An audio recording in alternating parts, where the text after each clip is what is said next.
today. A few things on the agenda, nothing too, not going to be a long day. So, first of all, are there any apologies? Peter, and we've got Kevin not meant to be coming in online. Can I have a mover, please? Apologies, Steve, second. Thanks, Russell. Second, Gary. All those in favour, please say aye. Aye. Against? Carried. Any notifications of urgent business? Any declarations of interest? Right, well, and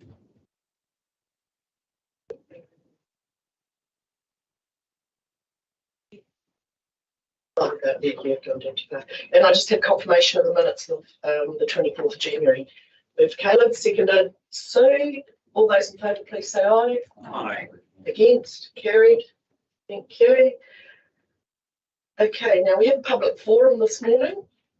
The first one up is from Stuart Bay, who was unable to attend. So on his behalf, I present the petition from the Mararu village about retaining the speed limit to 50 k's an hour.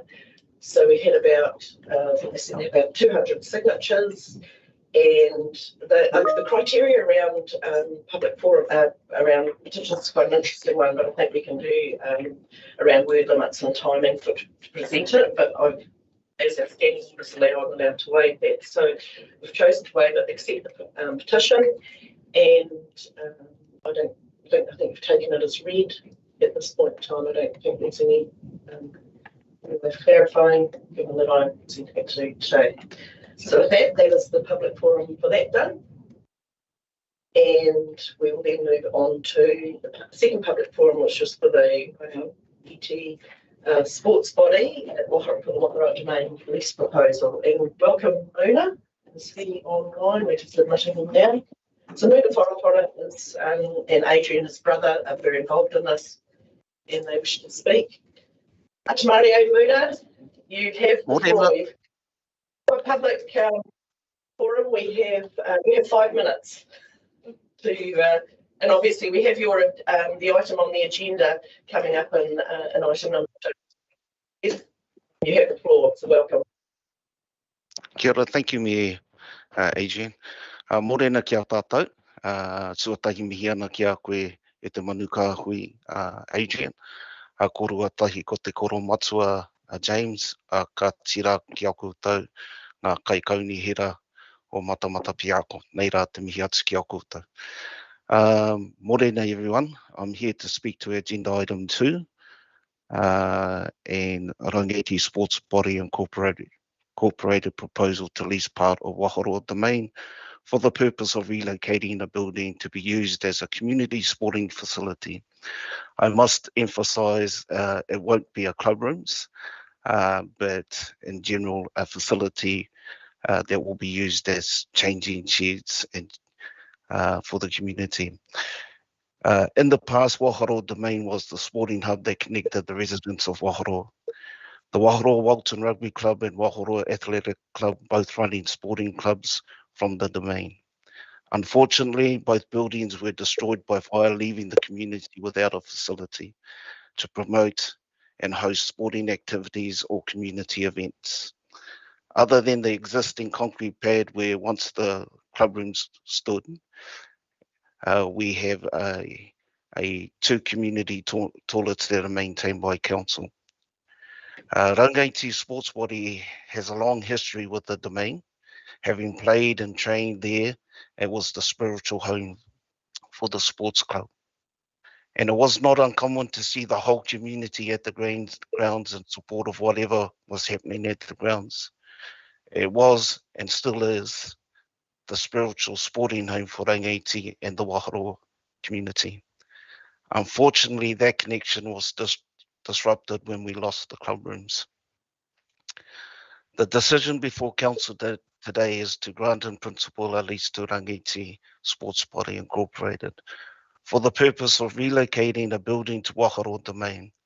The building has been gifted to the community by Ngāti Hauā Iwi Trust to support the revitalisation and aspirations of the community. The plans for the building is to transform it into a male-female changing sheds with showers and toilets and storage facilities to enable the community to run sporting program and events at Wahoro Domain. The facility will be available to the whole community. This project is more than just a physical building. It is about building a strong, resilient community that is connected socially, culturally, and economically. It is about building a healthy, vibrant future for our rangatahi, tamariki, and the community. In conclusion, I support the recommendation of the report to grant in principle today Rangi's sports body incorporated a lease to relocate a building to Waharo Domain. Hoi anō, tēnei tamihi atu ki a koutou. Thank you for your time. Thank you, Mona. Have there any questions of clarification for Mona? I think it's fairly self-explanatory. I'd just like to move it, please. Oh, this is a public forum, Kevin. This isn't the Oh, actual, bugger. Is it? Oh, yeah, no, this is just the public forum. That's the second item on our agenda today. That's fine. Thank you. sorry. I thought we'd gone there already. Good to see Councillor Tapper's enthusiastic about this. Good morning, sir. I just have one question. Will you be expecting us to run water and services to that building, or will that be provided by Onaiti Sports Incorporated? So that will be picked up as part of the consenting matters. So we understand that there are services at the domain currently, so we would be, I guess, hooking into those existing services. Thank you very much. Great, thank you. With that, I thank you, Mona, for talking to your item that's coming up this, in a couple of minutes. It will be about 10 minutes time, I assume. And obviously, with talking to Adrian as well, and I went and saw the shed the other day, so that's all good. So we'll recollect your thoughts while we're going through the recommendation. So, thank you. Alrighty. So now item 7.1 is earthquake-prone council buildings, and Roger is coming up. Not quite so far to walk now with the rearrangement of the room, Roger.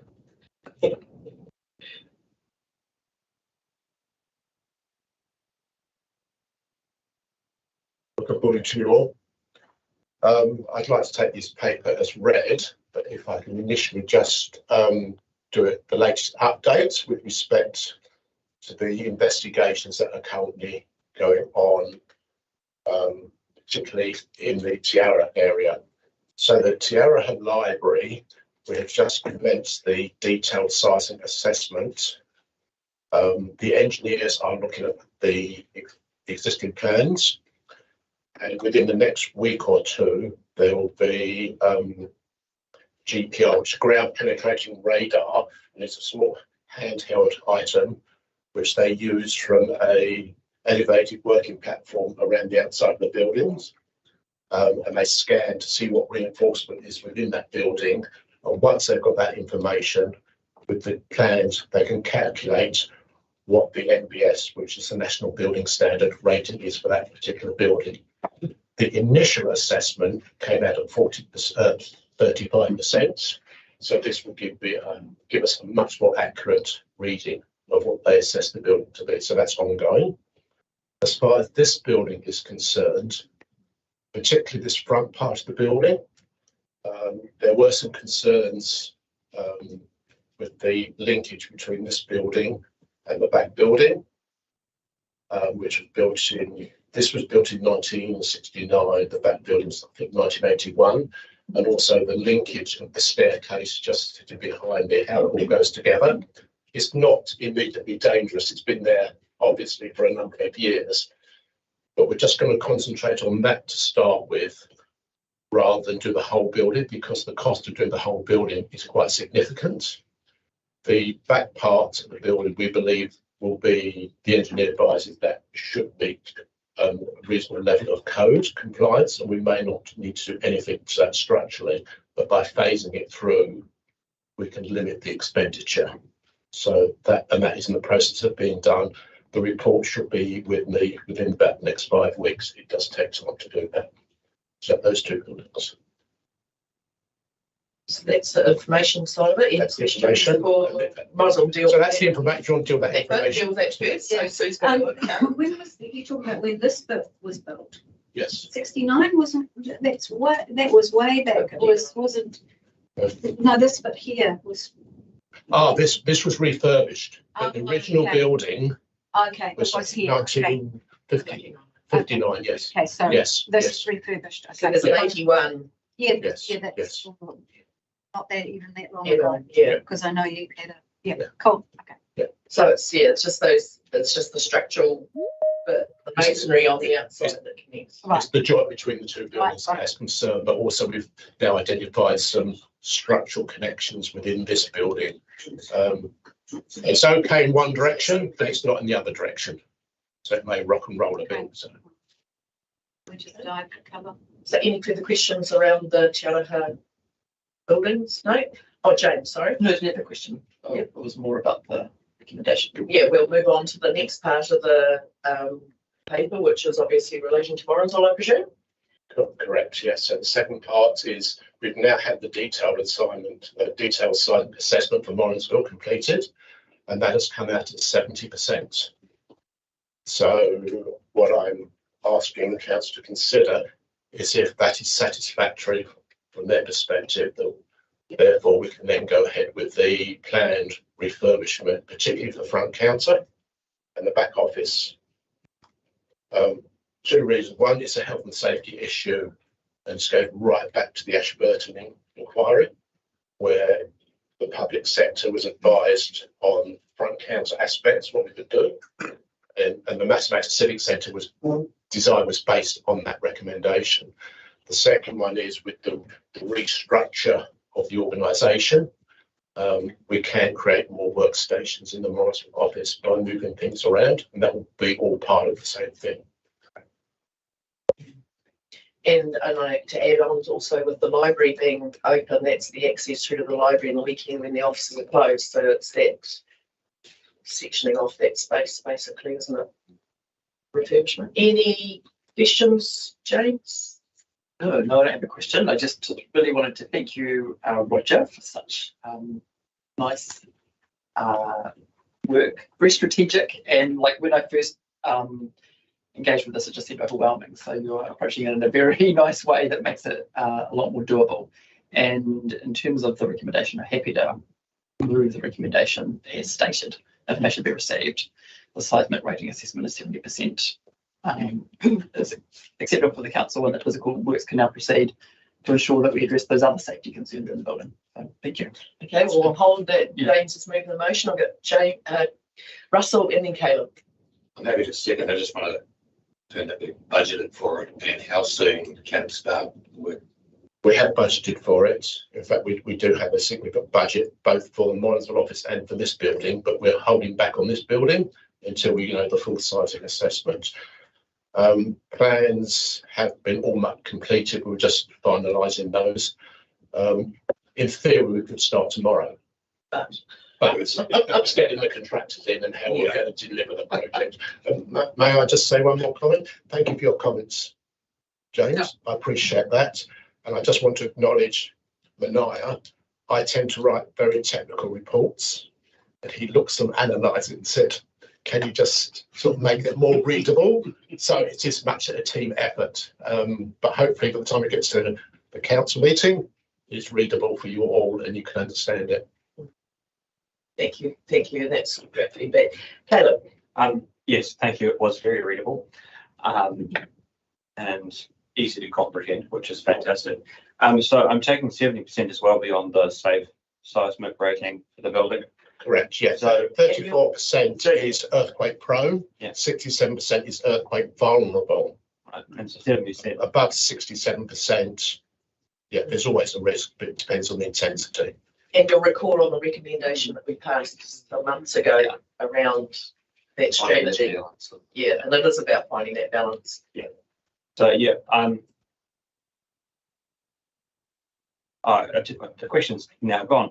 That's all right. You worship, these things happen. Excellent. All right, thank you. Cool. Gary. Oh, tētahi ia matene kia koe he roja. Kōrero whare ki tina kia koe he tata tinira. Just wanted to double check. So while we're sitting at 67% is okay. Through the process of redevelopments and upgrades, will some strengthening take place as part of that as well, or not considered? At Morrinsville? Yeah. No, not per se. There's no need to do any structural modifications there. What there will be is there will be roller shutters put across the front desk there to make it secure, particularly for the Saturdays when it's open. And when the front desk closes at 4:30, means that can be shut off from the public and they do all their financial work as well. So that makes it a lot more secure from that point of view. We will have to put a structural frame in for those roller shutters because the roof structure or the ceiling structure is not sufficient, but that will be bolted from the floor. So we are designing it in such a way. We can't hang things off the existing building, but we can deliver them in a different way. It's all around that load bearing, isn't it? Yeah. Yes. Any further? Okay, so I have James move and Russell second the recommendation. All those in favour, please say aye. Aye.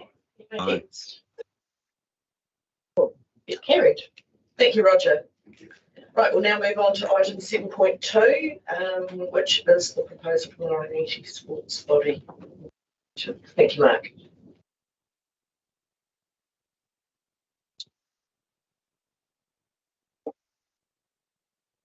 Madam Chair, councillors, take the report as read. I did just want to touch reading recommendation just to explain something there. Today is really about an in-principle approval subject to other regulatory processes running their course. The reason the recommendation looks so busy is because council is essentially wearing two hats. One is the ministerial delegate and one is the administering body. So we've just separated that out to try to make that as clear as we can under the circumstances. So that's why we have a 3 and a 4. And then obviously number 5 is just to allow us, if council does support the proposal, to do the necessary tasks to give public notice and review submission, etc. Thank you. Any questions for Mark? Okay, I do have one. How much staff time is this going to involve? Because we have a work plan. This is kind of an extra one that has come to the table. You've got to do a public notification. Probably is it? Yeah. How does it distract from your work plan that you're currently? So public notice will take a couple of hours. We have to write public notice, get it through to communications to have published and specified publications as per the Act. We can put some stuff on the website. So there'll be a few hours of time. We then have to receive submissions for at least 20 days. It very much depends how many submissions we get. If we get no submissions, then we are not obliged to hold a hearing, which saves another amount of work with the logistics of running a hearing. If we get lots of submissions, then we do have to read through all of those, comment against them, and provide that to you in a report for you to consider. If we get few submissions, then we still have to do that process, but less work required in terms of commenting. We have to bring a report back to council, and so it really depends whether or not we have to have a hearing or not. But it will be a few hours work regardless. But probably not significant at this point in time. Yes, correct. It will probably be more towards the end of that 20 working days, once we see where the submissions are sitting at. I think realistically, if if we were going to have to run a hearing, we probably wouldn't be able to run that until May, because we might have enough time to get a report summarising submissions through June and April, possibly.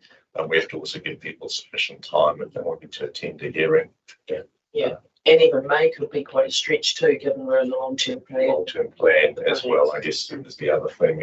We'll be visiting in April, commenting on LTP submissions as well. Yeah. And I guess that's the critical point here, is the expectation of timing and our capacity to respond. Just to highlight that, Gary.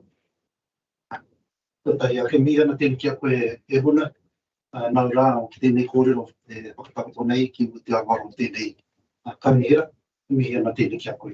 O tira,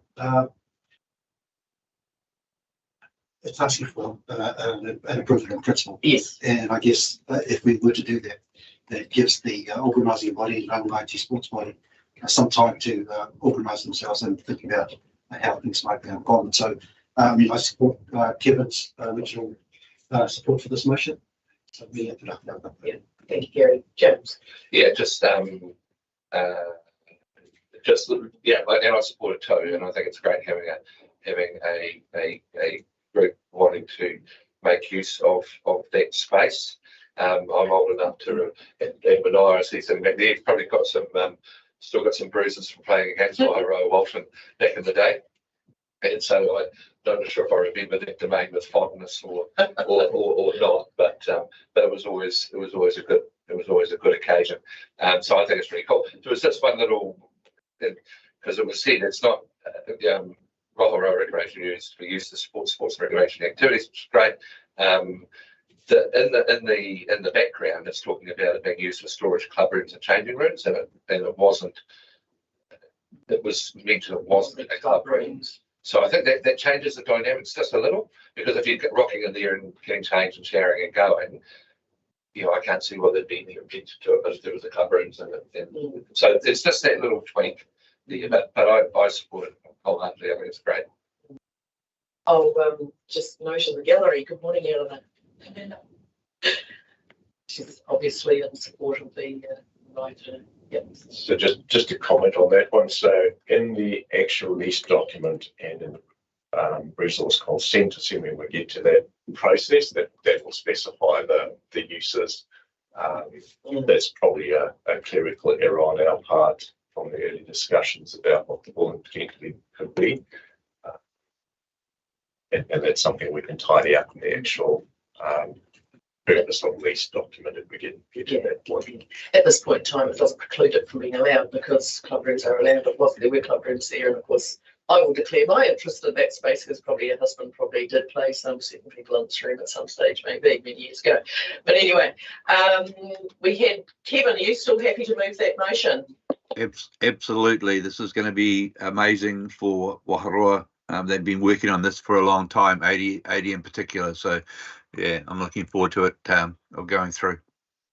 Okay, so we've got it moved. Kevin seconded. Gary, did you have another comment to make? You've remembered what you wanted to say? Yeah, just one thing I wanted to add was getting this going on to land administered by the council on behalf of the Crown. On behalf of the Crown. I'm guessing my big thing would be security of the building surrounding that, and I understand that's probably not really our purview, but I thought that might be an appropriate thing to raise, is make sure the building is secure and properly locked and the facilities are correctly administered. So technically it won't be a council owned building, it will be their building on a ground lease. So the security will be there. And this is the understanding. But yeah, hear what you're saying. It's but I understand it won't be our building, Your Worship. I just wanted to make sure that those who are submitting have plans for security for the building, because it is on land we administer, and we want to be good stewards of that land and making sure that something that goes on there is secure. Other than that, I wholly support the motion. Okay, so moved, Kevin, seconded, Gary. All those in favour, please say aye. Aye. Anyone opposed? Carried. Thank you, and thank you for supporting us this morning that to hear this recommendation. Right, we will now move on to item 7.4, which is the Matamata-Piako Stadium grant application, second line. Morning, Mayor, Adrian, and councillors. I'm kind of hoping this is very procedural in terms of the stadium fundraising. When we apply for funds from particular groups, some of them have very specific requirements with respect to resolutions that accompany the application. And in one case, because of a priority need, we needed to fund an application. We needed to lodge an application to one organisation without council's resolution. So the resolutions before you are firstly in respect of the Four Winds organisation, which the grant has not been lodged yet, but they have a requirement of a specific resolution. So seeking council approval to that. Council did pass a resolution back in August 2023 anticipating that there would be a need for council acknowledgement, formal acknowledgement of grant applications. And at that stage, the council delegated authority to the chief executive to lodge those applications. However, that doesn't cover all applications. The ones that are before you are where there's a very specific resolution requirement. And so because of an urgency in relation to the Grassroots Grant Fund, I authorised, after discussing with the Mayor and Chief Executive, Kirsten Tai, who has been very heavily involved in the project from the charitable trust perspective, done a lot of work in terms of grants as well. Authorised her to lodge an application because I couldn't do it in the time frame required, and she did. And so I'm seeking a retrospective approval of that, noting that both of these applications, in my view, are consistent with council's resolution in August 23 to try and expedite the administrative process related to grants. Any Approve the recommendation. Yeah, You're moving? yeah. And I'll second that. It's just the rubber's hitting the road, hopefully. Yeah. We just need to have every funding option open to us. Exactly, quite agree. So moved, Sue, seconded James T. All those in favour, please say aye. Aye. Against? Carried. We are racing through this morning. Can we get Laura? Oh, that person's coming in later, eh? Yes. Yeah, that is minority. Yeah. Okay. So we'll move on to item 7.5, which is the draft long-term plan and the debt to net revenue ratio for the Three Waters activities. Go. Thank you, Mayor Adrian. So I'm just going to, I've only got about four or five pictures to show to you. Firstly, to reflect on why this item is in front of you today, and secondly, to share with you findings from our further investigations that we've made in relation to this matter. So just in terms of reflection, when we were doing the financial strategy for the draft long-term plan, one of our approaches in that strategy was to highlight very, very much the influence that the Three Waters capital is having on council finances. And hopefully this graph is familiar with you, but if it's not, it shows over the 10-year period the total amount of debt that council might raise in this draft plan if things go to plan in relation to what was our limit. The red line there is what was our limit in the current long-term plan, the 2021 plan, which is 150% of our revenue. And you'll see on there the bar charts have broken the debt into two sources, if you like. The blue source is the Three Waters, the green source is not Three Waters, and obviously the whole bar is the total. And you saw in that, and I know council's already talked last month about the limit on our debt. We've raised it from 150% of revenue to 175. But at that point in time, it highlighted that we exceeded our debt very briefly, and then we came back into line. We haven't done this kind of under the bonnet analysis of activities before, and then preparing the plan, it got me thinking about looking at that and how big the impact of the Three Waters was. It got me thinking about what does it look like for Three Waters only? And I guess the underlying question for that was, how does that look for our Three Waters, and is that prudent? I suppose is the second part of that question. And so we did a bit of analysis, and now this slide here, which hopefully you can see, we've actually introduced the red line at the 175% limit, which is what you changed at your last meeting, rather than the 150. So a slight change, which is still considered prudent in terms of our funding agencies. And now I've shown you the green line, which is the green bars, sorry, which are probably the most critical from an external funder's perspective. Which one's green? Oh, sorry, is that not green coming up in front of you? It's orange. Am I on the right one? No. Okay. Next one's right. Next one down. Yeah. So the green one is the overall council, and that's what our external lenders will be looking at. And you can see that with the change in the limit to 175, overall we're okay. And that's what our funders would look at, our lenders would look at, and our rating agency would look at. But the point that I was looking at was, well, what does Three Waters look like on its own? And as you can see, hopefully it was clearly in that picture, is that the Three Waters on their own look very different. And this getting close to our borrowing limits is kind of alien to us. But it's of no surprise that we have been getting close to them. But certainly looking at debt to revenue ratios of 300% is very alien to us. And so I wanted to flag that to you because, and the reason why I wanted to flag that to you was because could you put yourself on mute, please? The reason why I wanted to flag that to you is because in our long-term financial strategy, we show the rate increases over 10 years. I've put in front of you there the Three Waters only over the 10 years. And when I look at that graph and I see very big increases at the beginning and then it tapering down. And in my mind, what that graph says, in my mind, I'm not saying in everybody's mind, that by the end of the 10 years, we're kind of in control because the rate increases are very, very low, as you can see.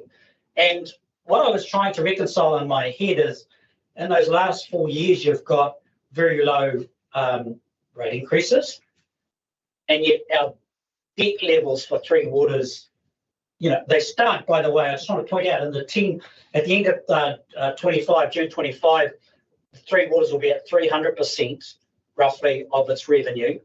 And at the end of the 10-year, we're about 317%. So it goes up, as you can see, with the graph, it comes back down. So it's kind of like, it's relatively stable over that 10 years. But it kind of just posed a question to me, is that profile there says to me that things look really good, to be honest, by the end. Not necessarily at the front end because of their capital. By the end, we seem to be in control. So the question I was posing to you and to ourselves, to be honest, because this is new territory, these levels of debt for us, is that still a prudent picture? Should we be looking at doing anything in the last 4 years? And I think I put two options to you. One, we could put a small increase to try and change that ratio, or two, it's a let's keep an eye on it because we've got time to deal with it over the 10 years because there are a number of LTPs that will be that will go through in that cycle. So since I put that to the council and to the Risk Insurance Committee in January, we've been doing a bit more work to try and get the picture fuller for us and for you.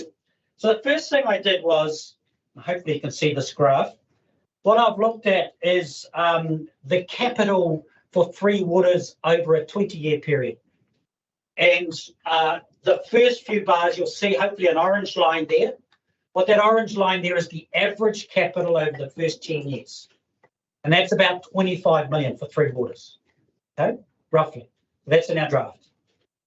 Then I looked at the next 10 years, and the grey line is the average for the following 10 years, and that's about 21 million. And what I was looking for there was, okay, have we got some big lumps in the following 10 years? Because is our debt profile going to get potentially worse in the situation? Because if it's going to get worse, that might be a call to action to try and smooth increases. Now, what that says, by the way, and just remember I pointed out that our debt revenue ratio for Three Waters, the end of 25 is 300%, and at the end of June 24, it's 317. So it's relatively stable. So what I want to point out here is the grey line, or the average for the second 10 years, is lower than the orange line. So we could expect, all things being equal, that we will probably reduce our debt in the second 10 years. Okay? We will probably not increase it.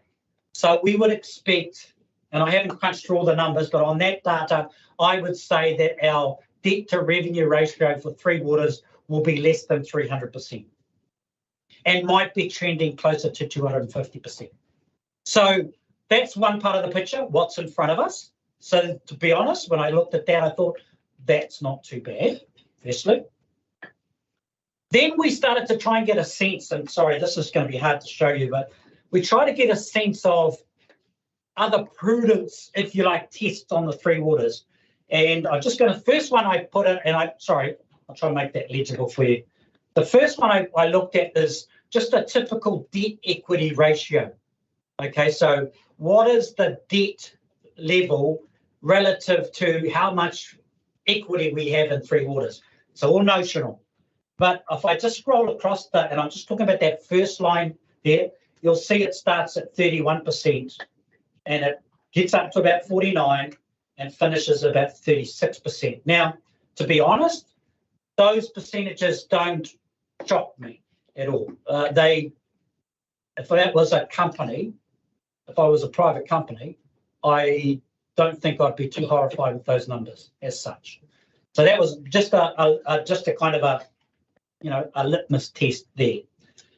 We've talked since we talked to you last, Lani and I have spoken to a rating agency, and we've tried to get a sense from them about prudence.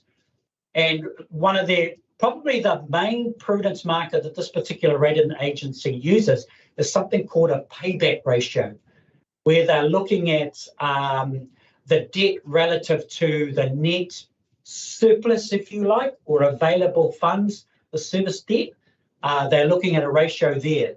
And what they're looking at for a local authority is a ratio, and I don't want to explain what the ratio is, but the numbers to think about are between 5 and 9. If the ratio is between 5 and 9, then they would be comfortable in relation to that marker to a AAA rating.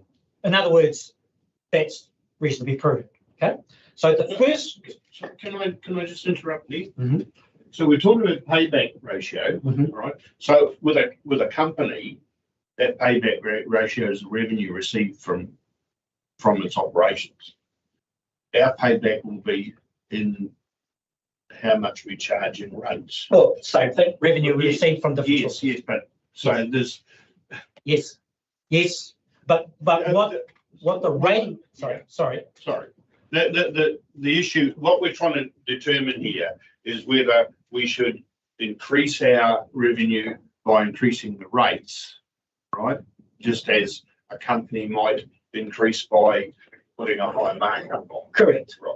And is the scenario that we have in front of us for Three Waters prudent? Is the test that I'm asking myself. So the payback ratio overall is all of council. Okay, is all of council. I'm just going to scroll across there, and you'll see the Three Waters on their own just below. So you're talking about 5.2, 9.3. Let's just go across to the end. So the overall council sits in the 5 to 6 level, which would fit in the AAA rating for that marker. And the Three Waters, although they get up a bit, they do come back down to this, within the range. So again, the litmus test for me, from an external party, an external agency looking at us, I would think that we could make a case that actually whilst it's new territory for us, those levels of debt revenue ratios and debt, it's not for local government necessarily beyond reasonable levels. Okay, so that's what I conclude from those conversations.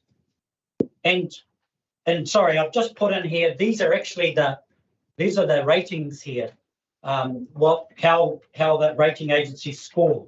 So I'm just going to pop over to the right hand side here, and so you've got from AAA down to B, okay, and over here I'm going to talk about the revenue ratio.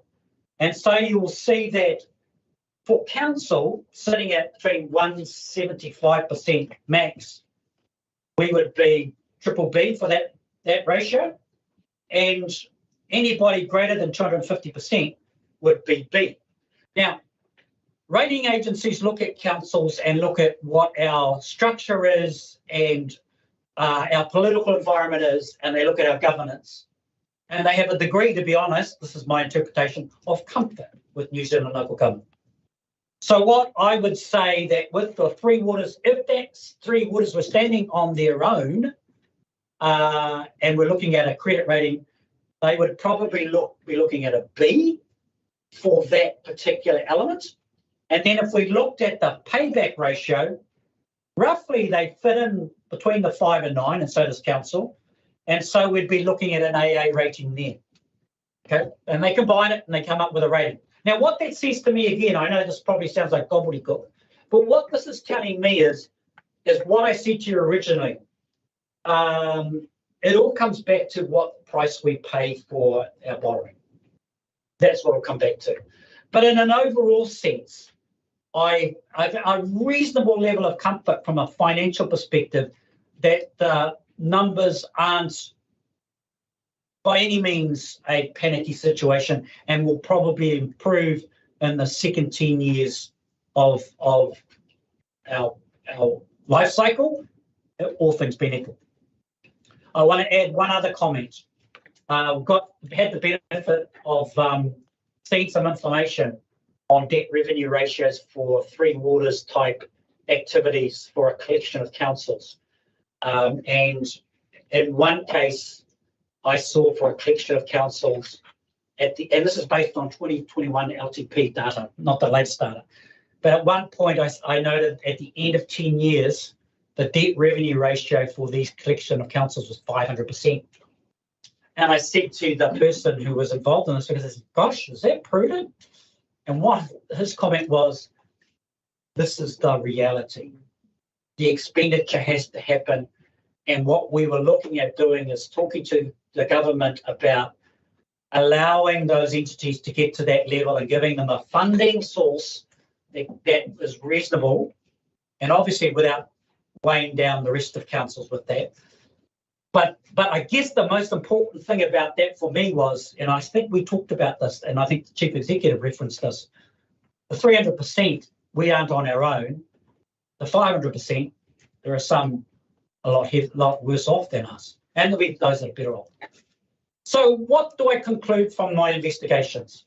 Well, I think I made reference in the report that it would be a bold council to increase rates beyond what is in a plan,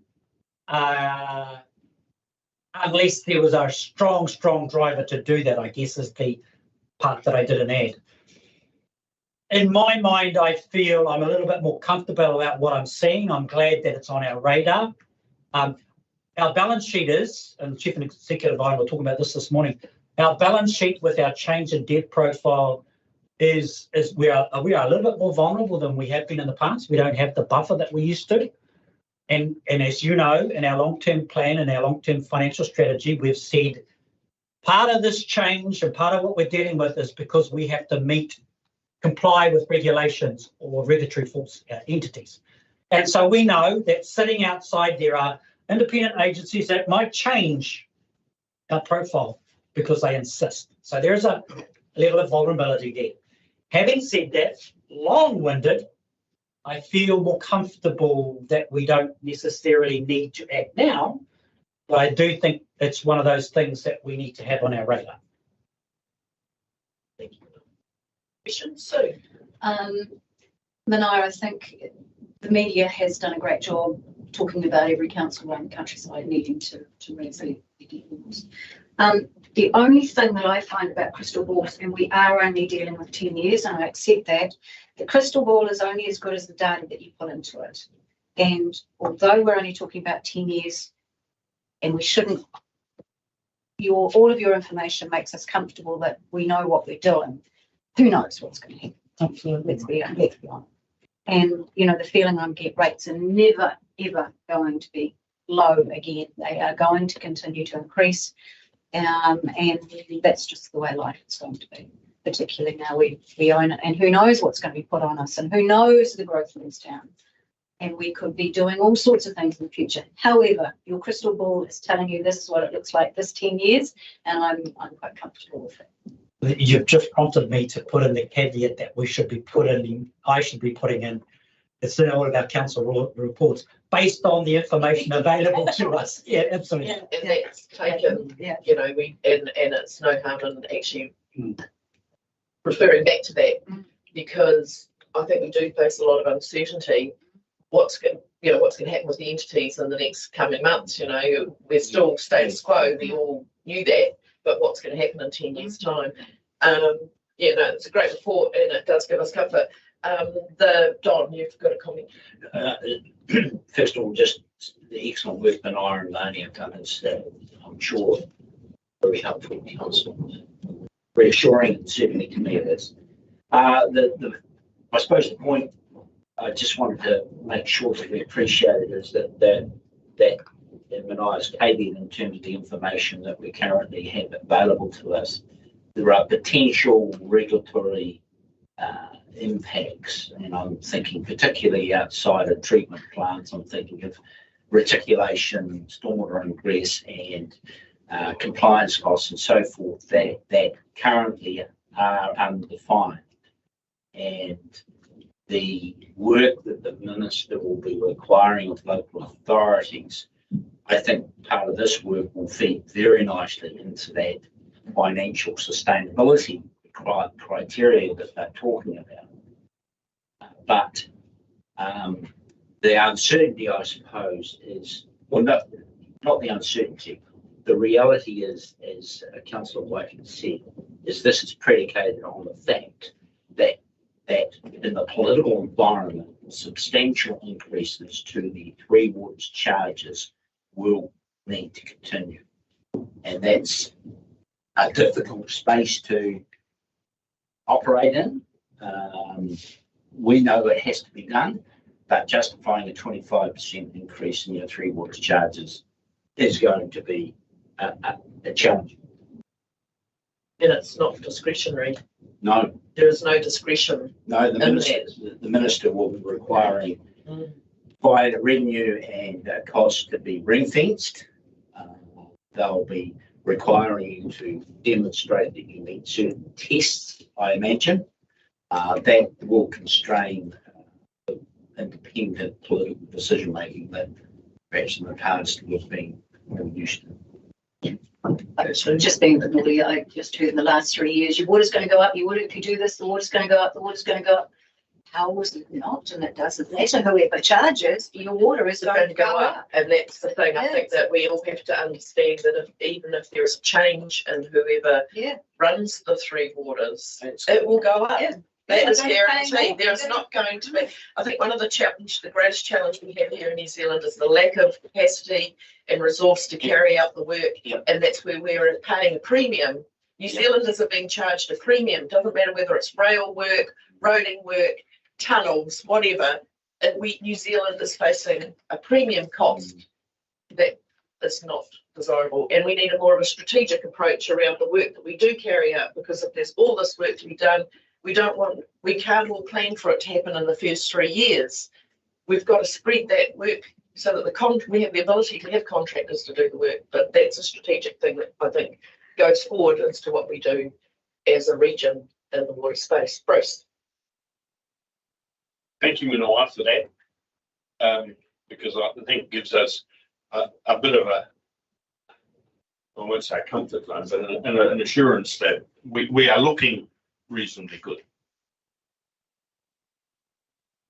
in comparison to some. I think if that same documentation and analysis that was done in other councils, they could not perhaps be so comfortable. Now, to me, that telling us that the decision that we make is whether we sort of go it alone or we aggregate with somebody else or whatever is a very big decision, because it gets back to that decision as to how much what's the word sharing of costs comes into it. All right, you know, we might be on the outer. If you were to put us with somebody that's at 500 or 600%, right? We're going to be covering some of their costs. And that's going to be the big decision, because it is going to be, at this stage, it's going to be our decision, isn't it? Yeah, and that's where you're probably angling towards, like the CCO model, where there'd be a group of councils in a CCO. There are other ways to skin the cat, and it may be that we work in a catchment approach where resource consents are dealt with in a catchment. So we're still in control, but we're working with our neighbouring councils to achieve efficiencies and cost benefits to the consumer. And it's the same with the while retaining financial. Exactly. That's the question. One of the questions posed for us going forward, and it's the same for the work. If there's someone needs a reservoir, and there's another council needs a reservoir, well, surely they're the same. So surely there's benefits, and it has occurred in Taranaki where they've done reservoirs. They've used the same contractor. They've built the same unit at each site. So that sits outside of this a little bit, but strategically that's what's going on in our mind as we consider this recommendation. So, and just my question for you then, Mania, now is, given that we've sort of talked, well, is it prudent to indicate a higher rate in those coming years through the statistics that you've shown us sits within the band range? At this point in time, there is an option to not increase it, but because of the unknowns around stormwater and the uncertainty, is our crystal ball, do we then start crystal ball gazing at what's likely to occur and how that affects us? Well, I think the Chief Executive is absolutely right in the sense that this information is going to now feed into this other process that we're going to have to do. And I guess what it does is it puts it on our radar as we work through that. And I, look, inevitably things are going to change. Yeah. So I guess the comfort I see is that, and I wasn't suggesting we change anything in the first 5 or 6 years at all, because there's enough there already. It was knowing that potentially there would be potential at the end of the 5 years to maybe do something. So it's just keeping that in mind, I think. And what I have in my mind, I was worried about another big blip up and that maybe flattening that curve a bit. So I think that's, to me, is the prudent thing, that we've got it on our radar. We watch it. We as new information becomes available, we reconsider. Bear in mind that the other part of this process is, and you know this, you discussed this when you talked about the debt levels. The debt limit. The Three Waters is impacting on our capacity to do other things at this point. So balance sheet separation of some sort would be a relief. But if that relief doesn't come, we know that we're being squeezed. So that might, to be honest, the capital's probably not going to be the trigger for the rate increases. It's probably all these compliance things that are coming through, operating wise. So look, long-winded answer, I think it's a monitoring position, personally. Because the other thing is, sorry, before I go to Gary, is in our draft LTP, we've got X. If we pass this recommendation, then it's Y, and we have to financial team will have to add that into and for audit in the coming weeks. A bit of work. Correct. Oh, yes. Absolutely. And I'm not driven by that. It's more about, as I say, what is the right thing to do. But I don't mind saving people work. That's right. Gary. I guess the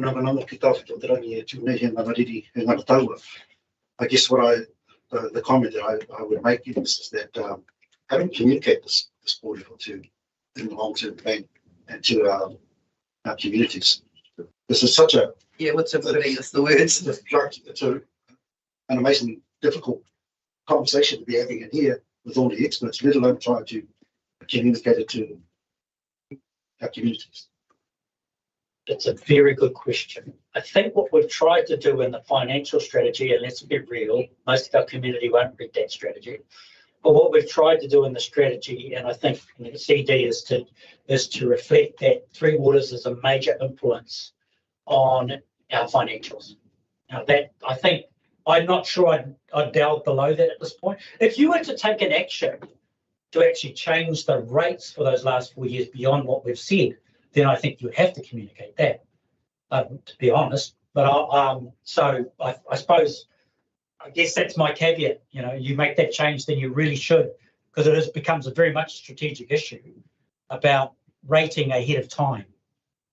So yeah, I think I take your point. I think to try and get under the bonnet like I have in the document, unless we take some other action, is beyond. And I don't mean to be disrespectful to the audience. It's more that there's so much in there at the moment. So we all pose the question about risk, because this is purely risk. And if we, because we don't know what's ahead. I guess the thing is we do our long-term plan every 3 years. So do we address it in the next term? Yeah. Is the next cycle is the question? For me, we can only rely on the information that we have got and the work schedule that we have got, because it's going to be done again in 3 years' time, and who knows? And we will know more. Exactly. And the important thing is that we signal what's happening in the next 5 years is probably what's critically in front of us. But we have got a view looking out, and I think that's the critical point here, is that Manai's giving us a longer term view, and it's our decision whether we respond to that now or we consider it in 3 years' time. James. Yeah, so exceptional piece of analysis, both for discussions that we're having now, but also as Bruce indicated, those other discussions that will be coming out in the future. So I just want to understand, if we do increase rates for the last 4 years of the draft plan, what's the impact? Like, can that be incorporated into the long-term plan based on where we are through the process right now? It could. We've looked at how that could be done, and what we'd recommend that just for clarity, we would make, Lani has identified a minor change we'd make to the revenue and finance policy that would acknowledge that we are rating for debt repayment in a specific way. There's a number of legal possibilities, but that's probably the best way to do it. So we believe there is the ability to do that in this current plan if you wanted to. Yeah. And most definitely we feel that if we did make that change, it should be referenced in the consultation document specifically. And that's also possible given where we are in the process at the moment. Yeah, so I mean, given that it's possible, like, surely that's the clearest way of signalling this thing that we understand is coming down the track towards us. Yeah, so I mean, I want to do it.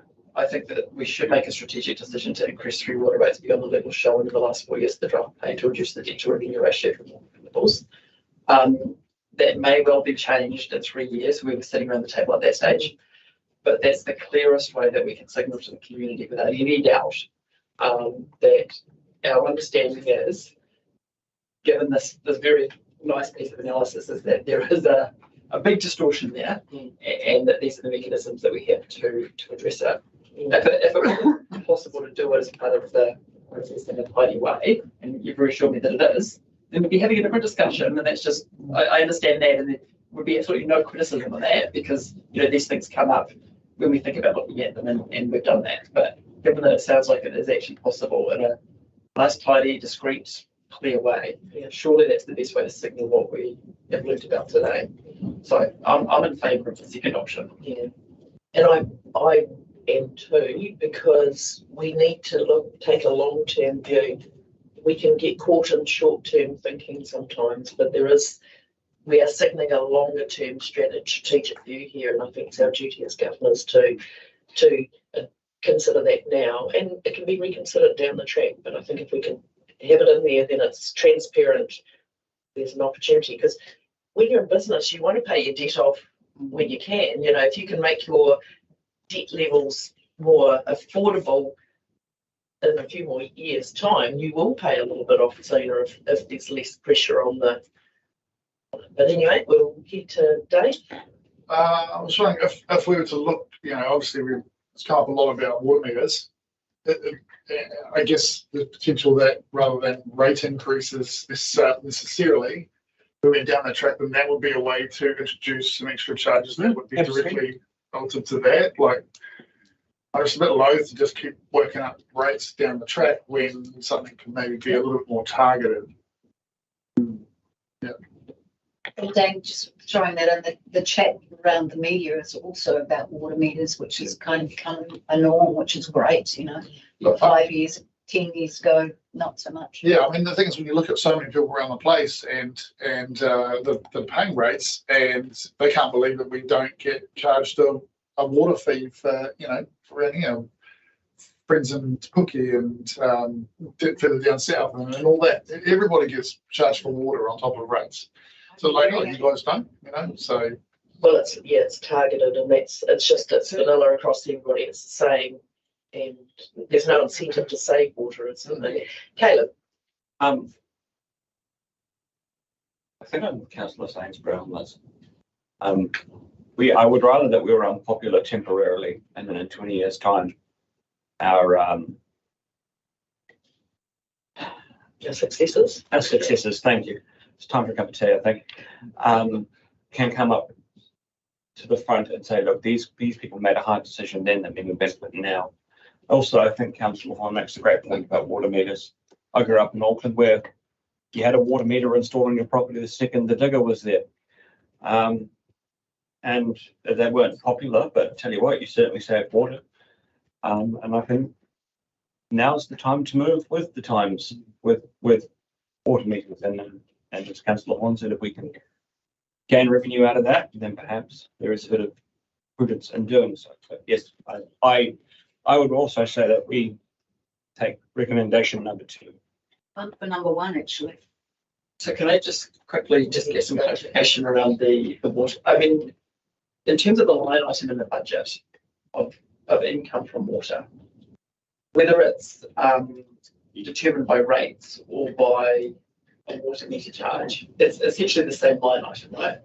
So it doesn't matter how. I mean, for example, now we've got a number of water meters, and that is classified the purpose of this as a rate. So in a sense, water meters, yes, we should do it because it's good and because it'll improve practices, but it doesn't actually change how we're collecting the income or what income we're collecting, other than it being a bit more targeted. Yes, it'll change the incidence of the rates. But it doesn't change this idea that we're comes out of your increasing back rates pocket. by 1% for the last 4 years. Yeah, was that correct? Yes, and in terms of the incidence, I would say that we have got more of that repayment will fall on industry. Yeah, so for the purposes of this, whether it's collected via water meters or as a flat rate doesn't really matter. Is that in terms of purely accounting terms? Correct. Not to say that there's not value from water meters, but it doesn't change the discussion in terms of it'll change this. Okay, just clarification. And the reason I'm with number 1 is we don't know. I would like to just take no further action at the moment and monitor it for the next long-term plan, because we don't know what's going to happen even in 6 months' time. And we're making a decision to increase some, we know it's going to increase, but how much is our rates going to increase anyway? Which we kind of know, but you know what I mean? It might take it way over the top. So the challenge I pose there is we're all sitting around the table now, seeing this. We aren't all around the table in 3 or 6 years' time, and we may have different. Yeah, there may be a difference, but maybe. Yeah. So I guess the thing is what do we see as being prudent? Absolutely. So, and I guess I agree with your worship. And I see where you're coming from. So, but based on the information that I have here, I think the prudent thing is to increase. It may well be monitored. It will, of course, be monitored and reviewed. And if the lucky people in 3 years' time decide to drop it, because actually we were over cautious, good for them. But I think based on what I see and how I see it, then I think that's the prudent thing to do. But that could change. Yeah, can. If Councillor Sainsbury could stop taking notes from my book, thank you very much.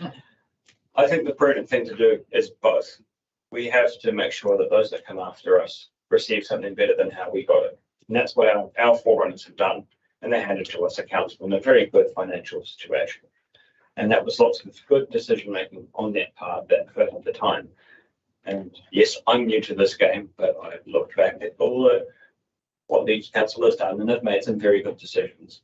And I think we need to take, here's an idea, recommendation number 3, that we both monitor and then at the same time increase rates. So make a third recommendation that we do both. Can you do that? Yeah, I guess the reality is that by putting it in, it will be monitored anyway because it will be reviewed in 3 years' time. It's a given. We have to pay our debts back, right? And that's the key point. And we've got currently with one system, a AAA rating. There are some countries in the Western Hemisphere that don't have a AA rating, and we're doing far better than they are. So I think perhaps, yes, we make a slight increase. It doesn't have to be much, but I think paying off more debt than we project to will be such a good look for not us, but those that come after us and those that come after them, because they'll inherit something far better than what we've inherited.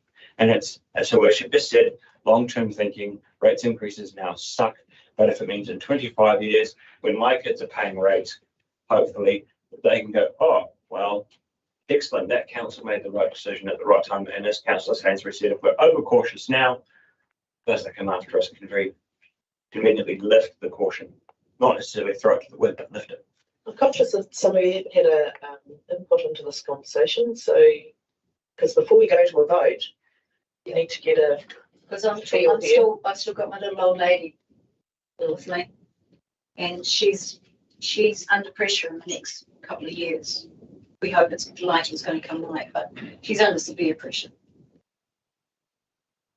Sarah Jane. I think the last few years have shown us that we do need to prepare as much as we can for whatever may be thrown at us.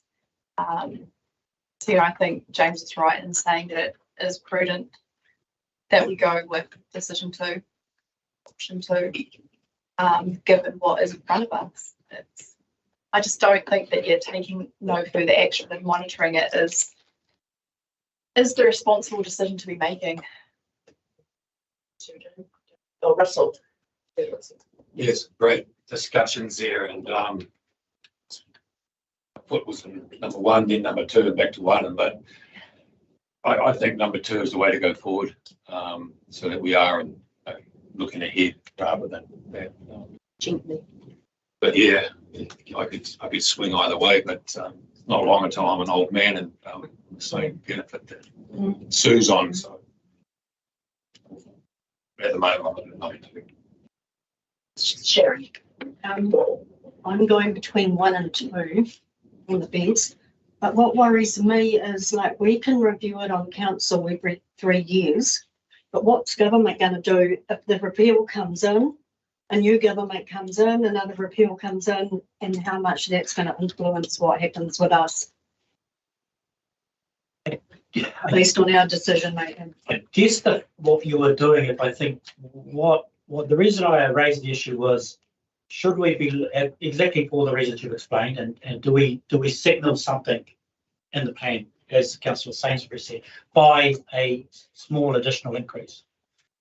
And the reality is, yes, as Councillor White has pointed out and others pointed out, and if you have just pointed out, there's any number of decisions that can come in the next 10 years that might change things, will change things.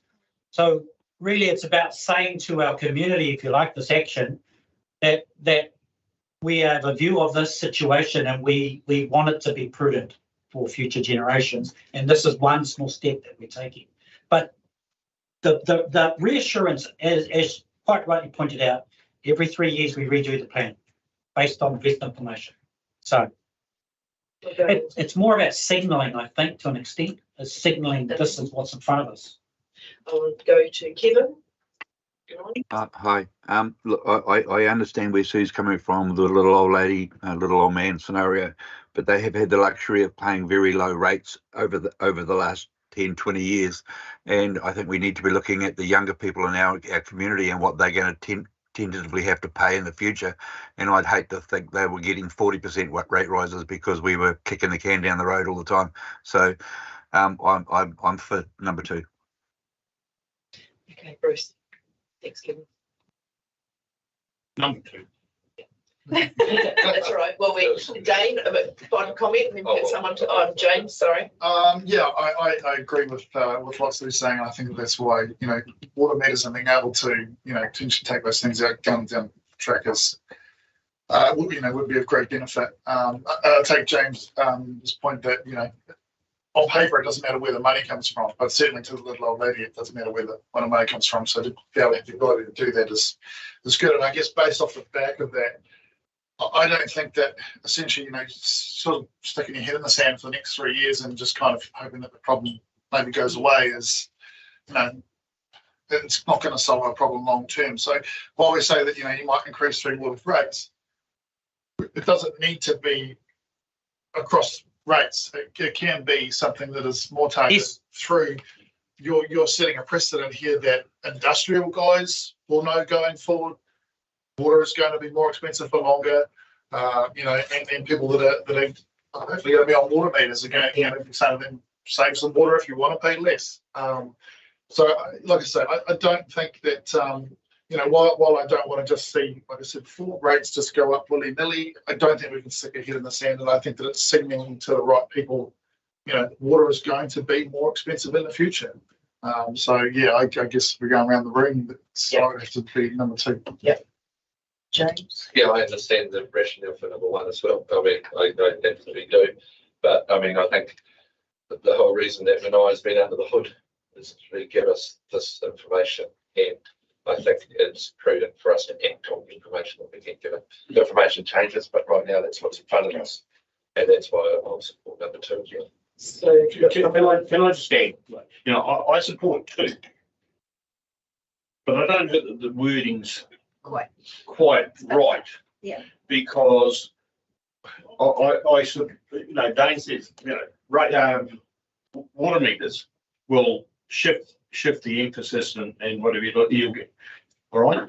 So what you're trying to do is give yourself the ability to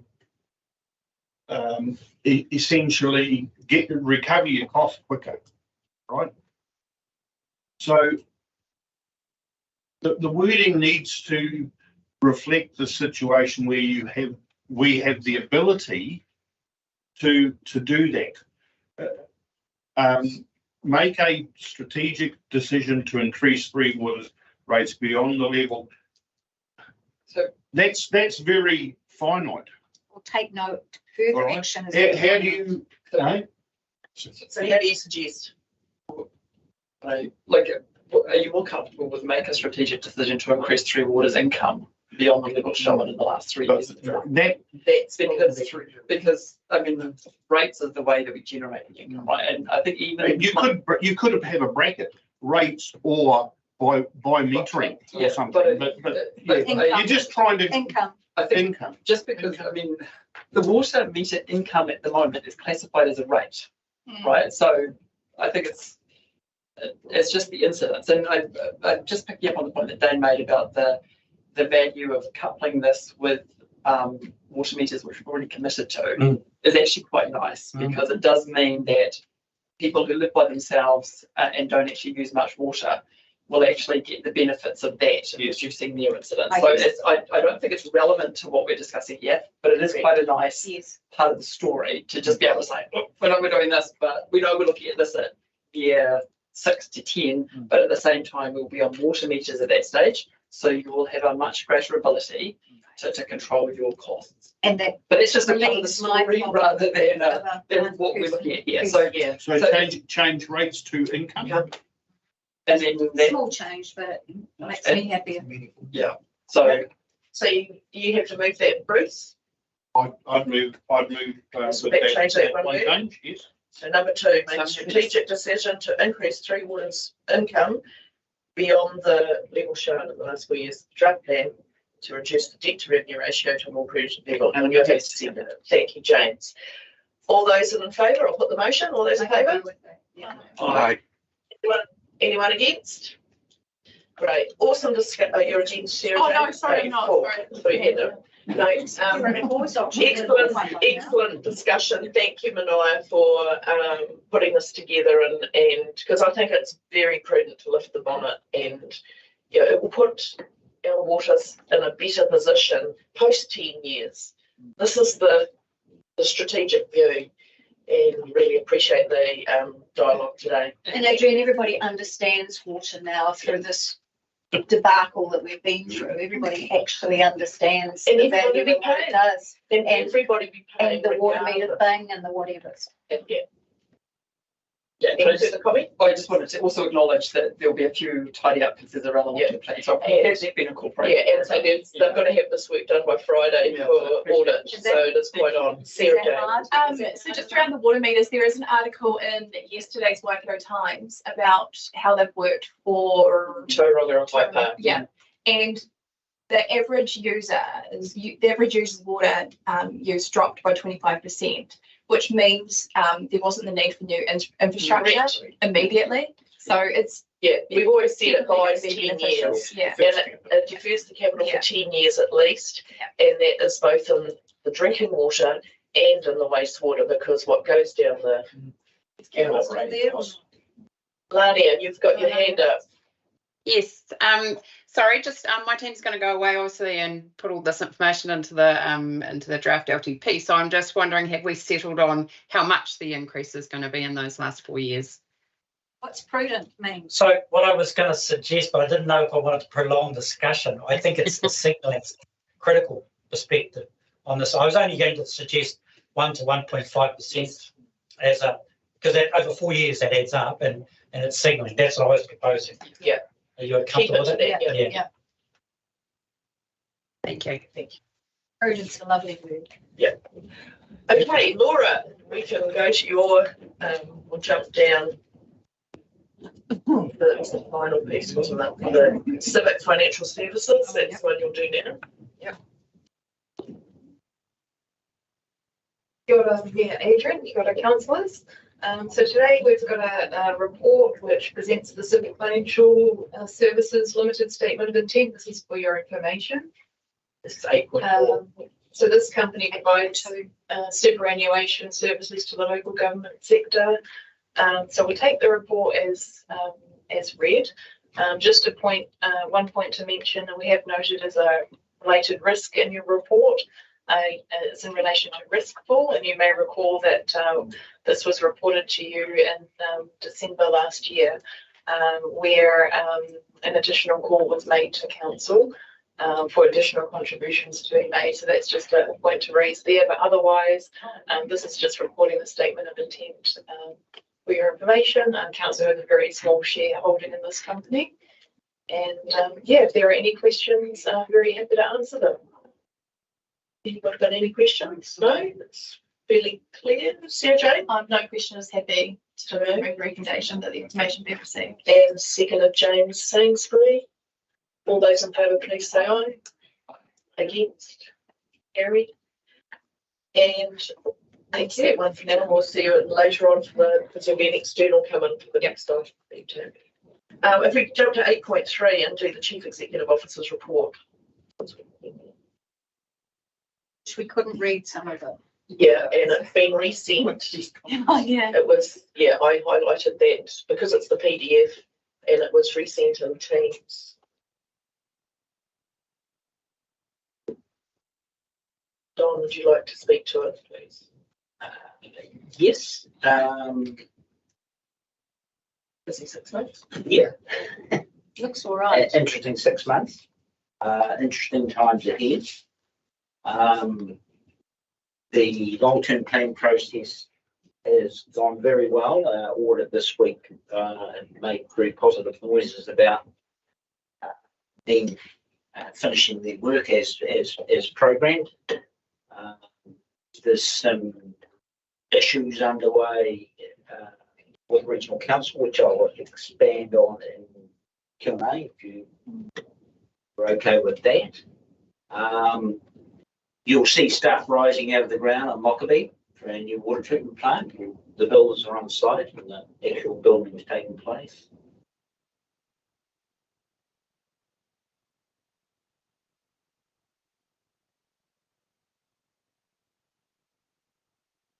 I guess, yeah, there's a lot happening, and obviously with the transport choices has shifted the focus. Funny enough, I got an email this morning, I think it was Councillor Sainsbury who posted it on from a resident who's querying whether we're that she had heard that we were not replacing some of the safety with budgeted for. The proposal is that we pick up some of those projects within the Better Off funding, and we're going through that process at the moment to ensure that we have agreement to do that through the Better Off funding. So take it with one hand and give it with the other, I suppose. Use that money as quickly as possible.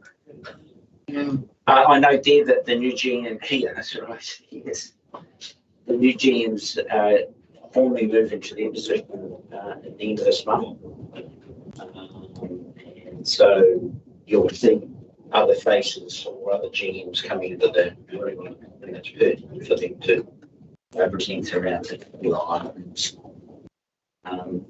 Now there's a whole lot of logistics under that heading that are taking place in terms of reporting lines and location of staff and authorisations and all the rest of it. But Kelly's got a extremely good project plan around that, so we're quite confident that that'll go smoothly. Not sure if there's any other comments, issues you wanted me to. I suppose the only question I'd raise is there any where we please feel like obviously how we're going for the 6 months. We are looking at the circles and the so seem to be reasonably some unders and some overs, but it seems to be relatively under control this year compared to last year. This time last year. It is certainly where I believe we're in a better position. And I guess it's helped that we have had weather events and earthquakes to distract us from our routines, because that had an impact as well last year, which is good. Does anyone got any questions to raise? It looks, the numbers look kind of staying on track. It's steady as she goes, really. It's only in your 6 months, there's obviously seasonal swings and roundabouts. It's an indication. I think just driving around the district, our roads, there's a few bubbly areas where they're not broken up, they're just where they've sunken, we've got a few bridges and stuff, but generally the roads are looking pretty good. So from the maintenance side of it, because they can't do too much of the big stuff in this real hot weather. That's the high. Time's up. No, not the highway, between 27.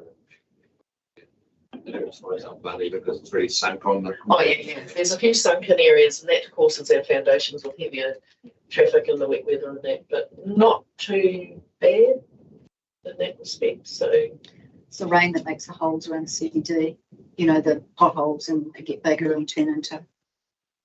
I think towns are looking pretty tidy at the moment. So yeah, steady as she goes. Yep. Any other feedback for Don's report? Other than the fact that we struggled to read it, we'll try and make sure that we can get that in a view. And I think Steve's got that figure that if we set it separately in teams, it will be more as an attachment in our agendas.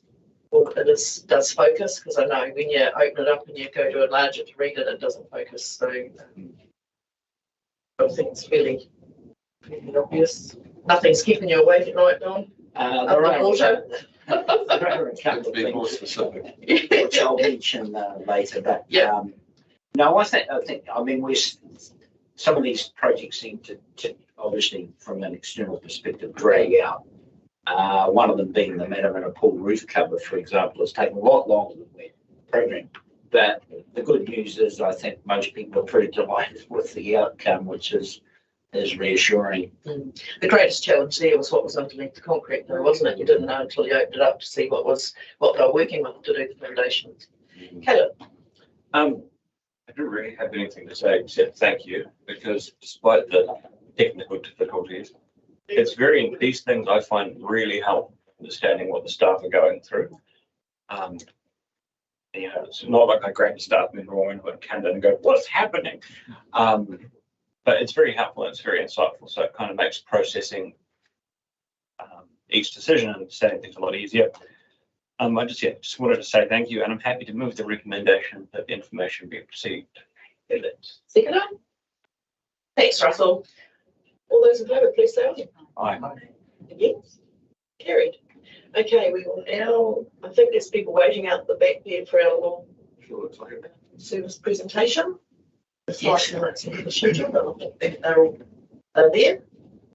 So our next item on the agenda is our long service. Page 8.1 to staff members this morning.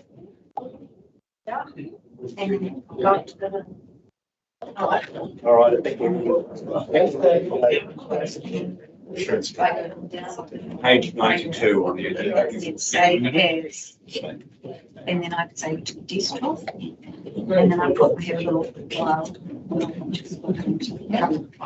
Like The rally finger, was it? Do one at a time, so go Cherie. Hey, when they came up. You want them both up at the same time? Welcome staff and family members and supporters for our listening coming in. Okay. Just like to welcome staff and family members who are supporting our 2 long service recipients this morning. We'll let you lead the way, Don. Yeah, thanks, Mayor Adrian. And it's always a great pleasure when we celebrate these significant milestones in people's careers with us. I know that an organisation needs a strong foundation.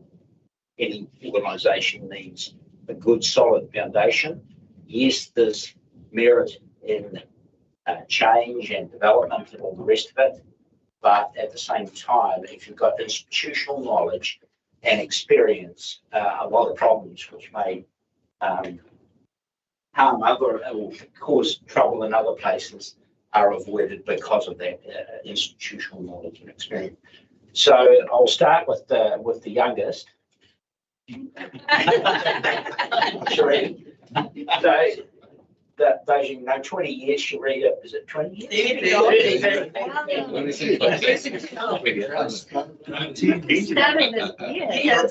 Child prodigy. Front counter, front face is always a challenge. People are varying in their moods, they're varying in their demands. They expect prompt, polite, and courteous service. And I think Cherie has, over those years, since she was appointed to the customer service manager, has welded a team together that has provided first point of contact, first 5 seconds or 10 seconds or 30 seconds affects the reputation of the organisation. And I think Cherie's done a wonderful job over those years to ensure that that part of our operation doesn't cause people to become more upset than they may be.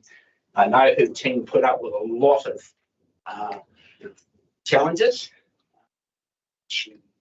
Cherie and the deputies seem to be able to sail through that stress. I said, never appoint me to a customer services role because I would lose it fairly quickly with some individuals. You're probably not the only one. But Cherie and her team handle that with great aplomb. So it's really great, Cherie, to see that you've lasted 2 years. And in that time, there's been a lot of development. One of the things that Cherie has to put up with is that when people join customer services, they become familiar with a whole lot of and yeah, we'll have these for you to enjoy. Yeah.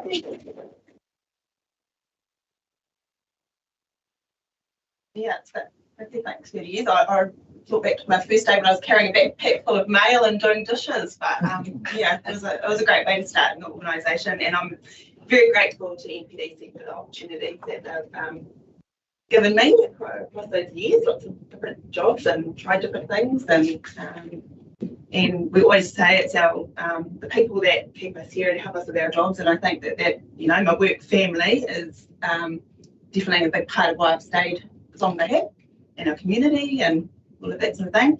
I think we've pretty much got another whole customer services team that don't work in my team in the organisation across. And pretty much all of those ones back there have probably all got one in their teams. Yes, right.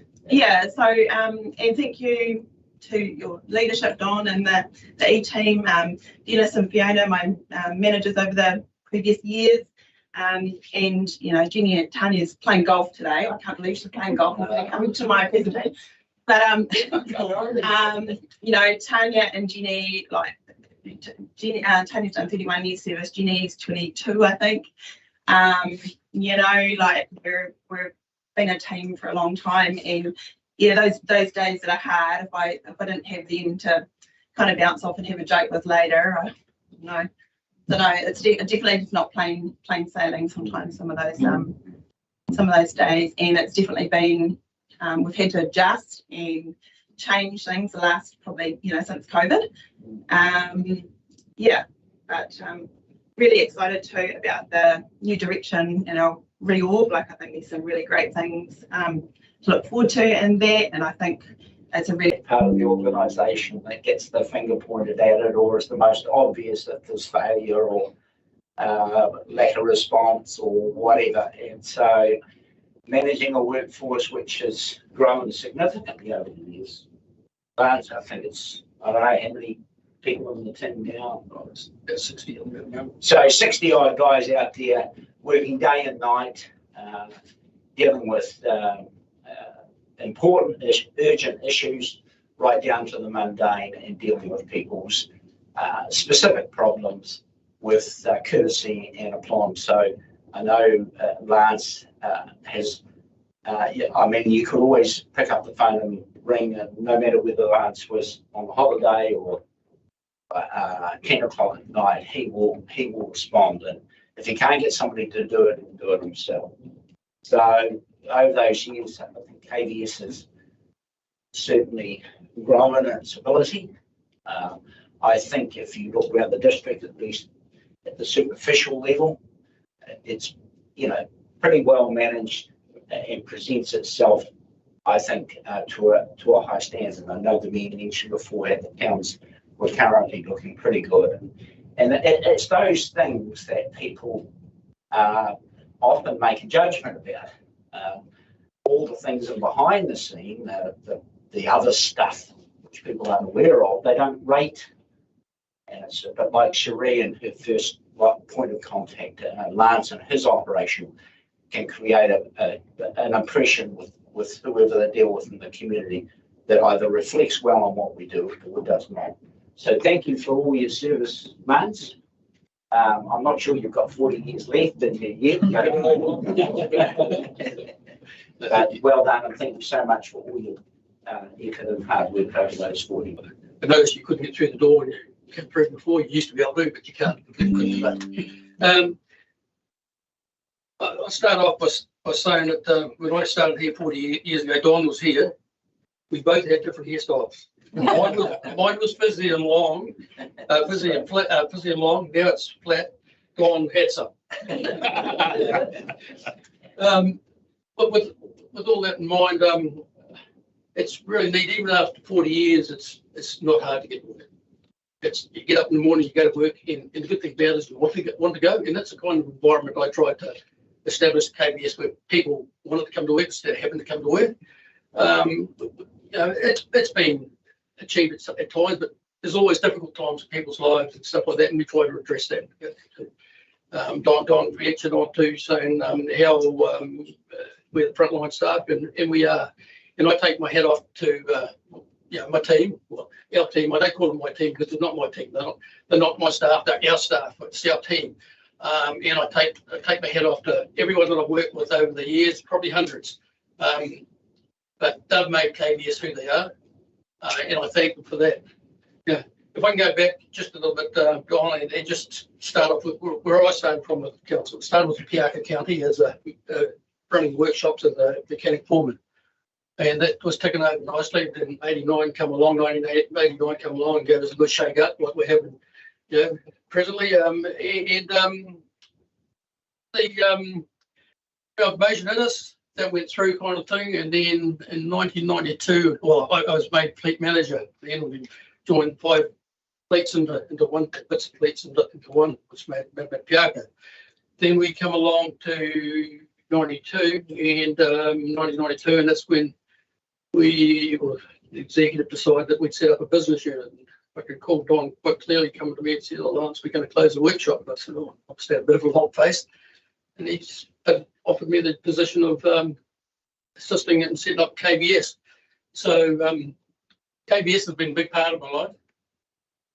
Been there from the start, still there, and it's still going, and I support it 100%. And I thank the people at this table for supporting it and backing us. It doesn't go easy. There's been bumpy times, but the good times, I guess, was when I was tasked with being profit driven. We were profit driven back then, and we were able to test the waters a little bit. And I recall Don saying to me, "You get out there and just spread your wings a bit, see what you can do." So I was there in the loop, the Tender Gazette, the loop, and it was for a mooring inspection at Whitianga. I was a bit of a scuba diver at the time, still am, but I said, I can do this. So without telling me. Without telling you, I was thinking that one. So I had a crack at it, and I won the tender. I think the tender price was $28,000 from memory. It ended up costing $138,000, but we made a $28,000 profit. But the catch was, and I think it's the only time I've ever been ticked off by Don, I was coming back from Cook's Wire Rope with 8 ton of chain, mooring chain. I got this phone call from Don. He said, "Where are you, Lance?" I said, "Oh, I'm in the truck, Don."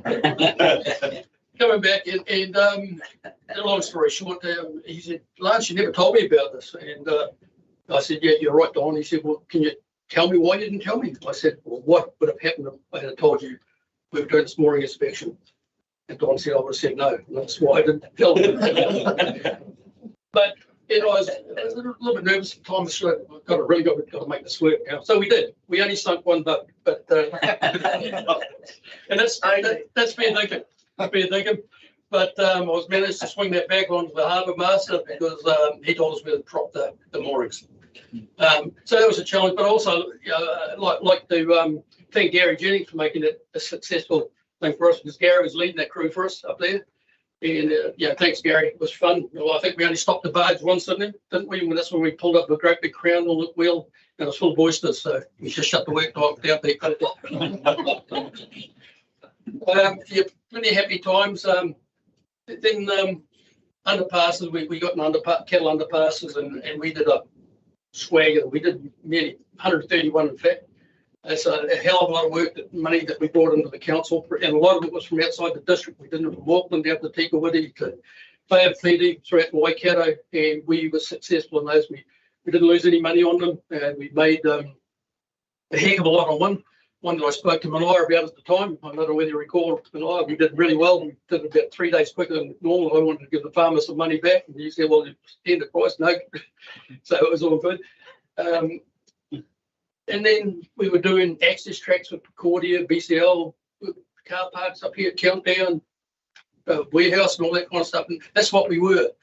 And so those were really, really proud moments for me. But I couldn't have done it without the guys at all. And they were well oiled at it. We had Steve Flavel there. He was predominantly doing all the underpasses. But amongst all this, we were still keeping the council footpath program going, the reticulation program going, everything going, the water treatments going. We were the jack of all trades at that stage, and I really, really thank the executive team.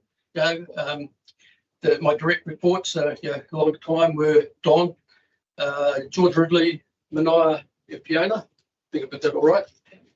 I've never had since I left school, I've never had a bad boss, and I really value the importance of being able to go to your boss anytime and be able to discuss the good things and bad things, and keep them informed. So you don't surprise them. They don't get surprises. A special thanks goes to Donna. Are you standing up? Oh no, you're sitting down. It's fine. A special thanks goes to Donna for keeping me on the straight and narrow throughout the last 21 years on the right work together. It's been a glorious time, Donna. And I thank you. I look forward to your smile every morning and your cheek that you give me and everybody else. So thanks for that. A special thanks goes to extra special thanks goes to my family, Sandy, and my kids. Many a time, yeah, you're at work for the organisation. They miss out. So no, thanks for you. Thanks for all the kids. But in saying that now, I'm just going to finalise this by me thanking council for the employment for 40 years. It's usually the other way around, but I say thank you to council and everybody for the 40 years to have allowed me to work here. It's special. It's enabled me to grow my family, grow myself, and love my job. Thank you very much.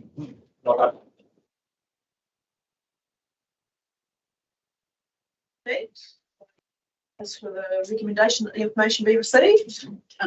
Moved Russell, seconded Caleb. All those in favour, please say aye. Aye. And against, carried. And yes, it's a great milestone. We will now adjourn for morning tea and join us for morning tea. Thank you.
moving to 8.2, which is civil defence emergency management quarterly report.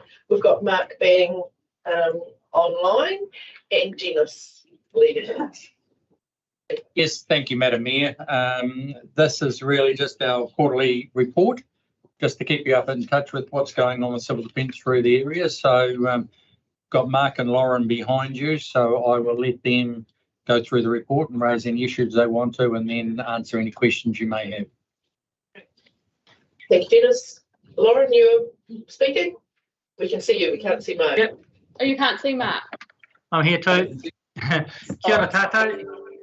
We'll just take the report taken as read, and if there are any questions relating to the local activities, then Lauren can answer those, and I'm happy to answer any of the group matters. Have you got anything you want to pull out? No. No. Has anybody got any questions? I'd just like to thank Russell for being my delegate to the Civil Defence Group, obviously. So nobody's got any questions. Probably the one that I would have, and I was aware of in my conversations with the East Waikato Police Commander, have we built the relationship with our local police in our 3 towns, just so that they know who they need to contact in building those relationships in a civil defence emergency? Because I know that was a gap this time last year. Yeah, I went around and met who was there on the day, the local sergeants in the different stations in Morrinsville, Minamata and Te Araha, or sort of, I think last quarter last year, maybe. It was about September, yeah. On that. And we did the same thing with FENS as well. So, but when I went and met with FENS, the response managers and the recovery managers came with me as well. So it wasn't just myself. They met the other leadership, I guess, for an emergency. Yeah. Perfect. I think that's because it's a critical point, isn't it? The key services in our community, and with the changeover, how it came about with I asked that question is the changeover in the police in the district, and when you have a turnover, there's not always that intellectual knowledge, so really important. No other lights on. My next question would be... I have one more to add, sorry. Okay. Go for it. We're doing a program of work as operational planning as well for major hazards in the districts. It's happening across the whole group, and a part of that process for operational planning is consultation with our partner agencies and what role they'll play in the likes of an earthquake or a flooding event. So that's another opportunity for myself and potential recovery and response managers to go and engage with the other agencies, so we all understand what role we're playing when these things happen. That's great. Yeah, because I guess obviously today, this week, Cyclone Gabrielle hit and we were all on standby, but the East Coast was slammed. And the questions, of course, are being asked nationally, is civil defence, are they better prepared down there today from a year ago? And I guess it's the lessons we learn from others, misfortunes that we learn from those. So, any thoughts? Thank you, Madam Mayor. I was going to make that point, as all of those after-action reports are now out and have been coming through from each of the and part of the process is to go through those, look at what lessons were learned, see how the Waikato relates to that, and then have a look and see what things we may need to pick up on. And so a lot of work is being done around that with the group at the moment. Just to add to that, Dennis, today Lauren and I have just stepped out of a meeting where the emergency management professionals around the region are in a room just through the wall here and are looking at those recommendations, looking at the effects on the priorities of the group work plan. And so that will be reported to the next coordination and executive group, a group of executives, and that'll be in March. So yeah, that's happening underway. Is much springing out right now, or you just still discussion? There's no real new activity from those recommendations. They really strengthen what's in our group plan anyway, and they might add a little bit more content of where to focus, as opposed to creating a whole new activity that we haven't considered before. So nothing new. It may kind of change our prioritisation of some actions in the group plan, but no big light bulb moments for us. I think one of the things that did come out of it is that a lot of positions were given to people that had functions in councils, but they didn't necessarily have the training to do the role. But hey, they were senior, give them this role, and didn't have the training to go with it. And so when something actually happened, they were not ready to deal with that. And Dennis, in fairness, even though you've got all the plans in place, everything when disaster strikes takes a bit to get yourself sorted. Yeah, and if you look at Auckland, probably there's very little civil defence could have done because the rain came, it flooded, it was over even before they'd driven to the office. So it's the aftermath that we could have been done a lot better. So a lot of those things are not, that just happen instantly like that, can be over and done with in such a quick time. It's really hard. So then you've got to take afterwards and see how you deal with the people once the events happened. And that seems to have dragged out in a lot of places, as you're seeing on the news now. Significant events, and unfortunately we're relatively sheltered from them. But in saying that, there is always the chance. And be prepared. And I guess the other message there is around civil defence is for our communities to be prepared. You know, everyone leans on government and local government to be the provider, and really it's us as community citizens that have to take a responsibility as well to know so it's all part of that, taking the community with us in this space. Yeah, no, I would comment that I did notice one lady on the TV said civil defence were there. We didn't see them. Yeah. You're not going to see defence in some of those events in the first day, the second day, the third day. And what you have to understand that probably an event like that, it's just not your little area that's happening and we're going to bring all these people into it. Everywhere else has got the same thing going. And that was a massive. You do have to have yourself ready for 3 days. And that's where, Lauren, I think you've been speaking at meetings around the community, haven't you? Around community readiness, haven't you? Yeah, I do try. So one, I guess, point of description where it doesn't really work as an example I'll take is the Lifestyle Block Owners Workshop that we ran last year, joint with Hauraki District Council. We hosted it and we only had 3 households turn up. So I guess the struggle in trying to do community engagement and education lies in people just aren't really that interested outside of an emergency. And so it's really hard to actually get that engagement, even though we're willing and we're there to provide it. Just that's an area that is tough. Yeah. So that's another opportunity for us and perhaps for me to help lead some of those conversations. Yeah. But yeah, there's an opportunity there to empower people to be self-reliant. You know, because even they talked about with Gabrielle, they could have called the emergency sooner and lives wouldn't have been lost, but there still would have been a massive cleanup afterwards. But the loss of life is always going to be a challenge. Sorry, you go, Lauren.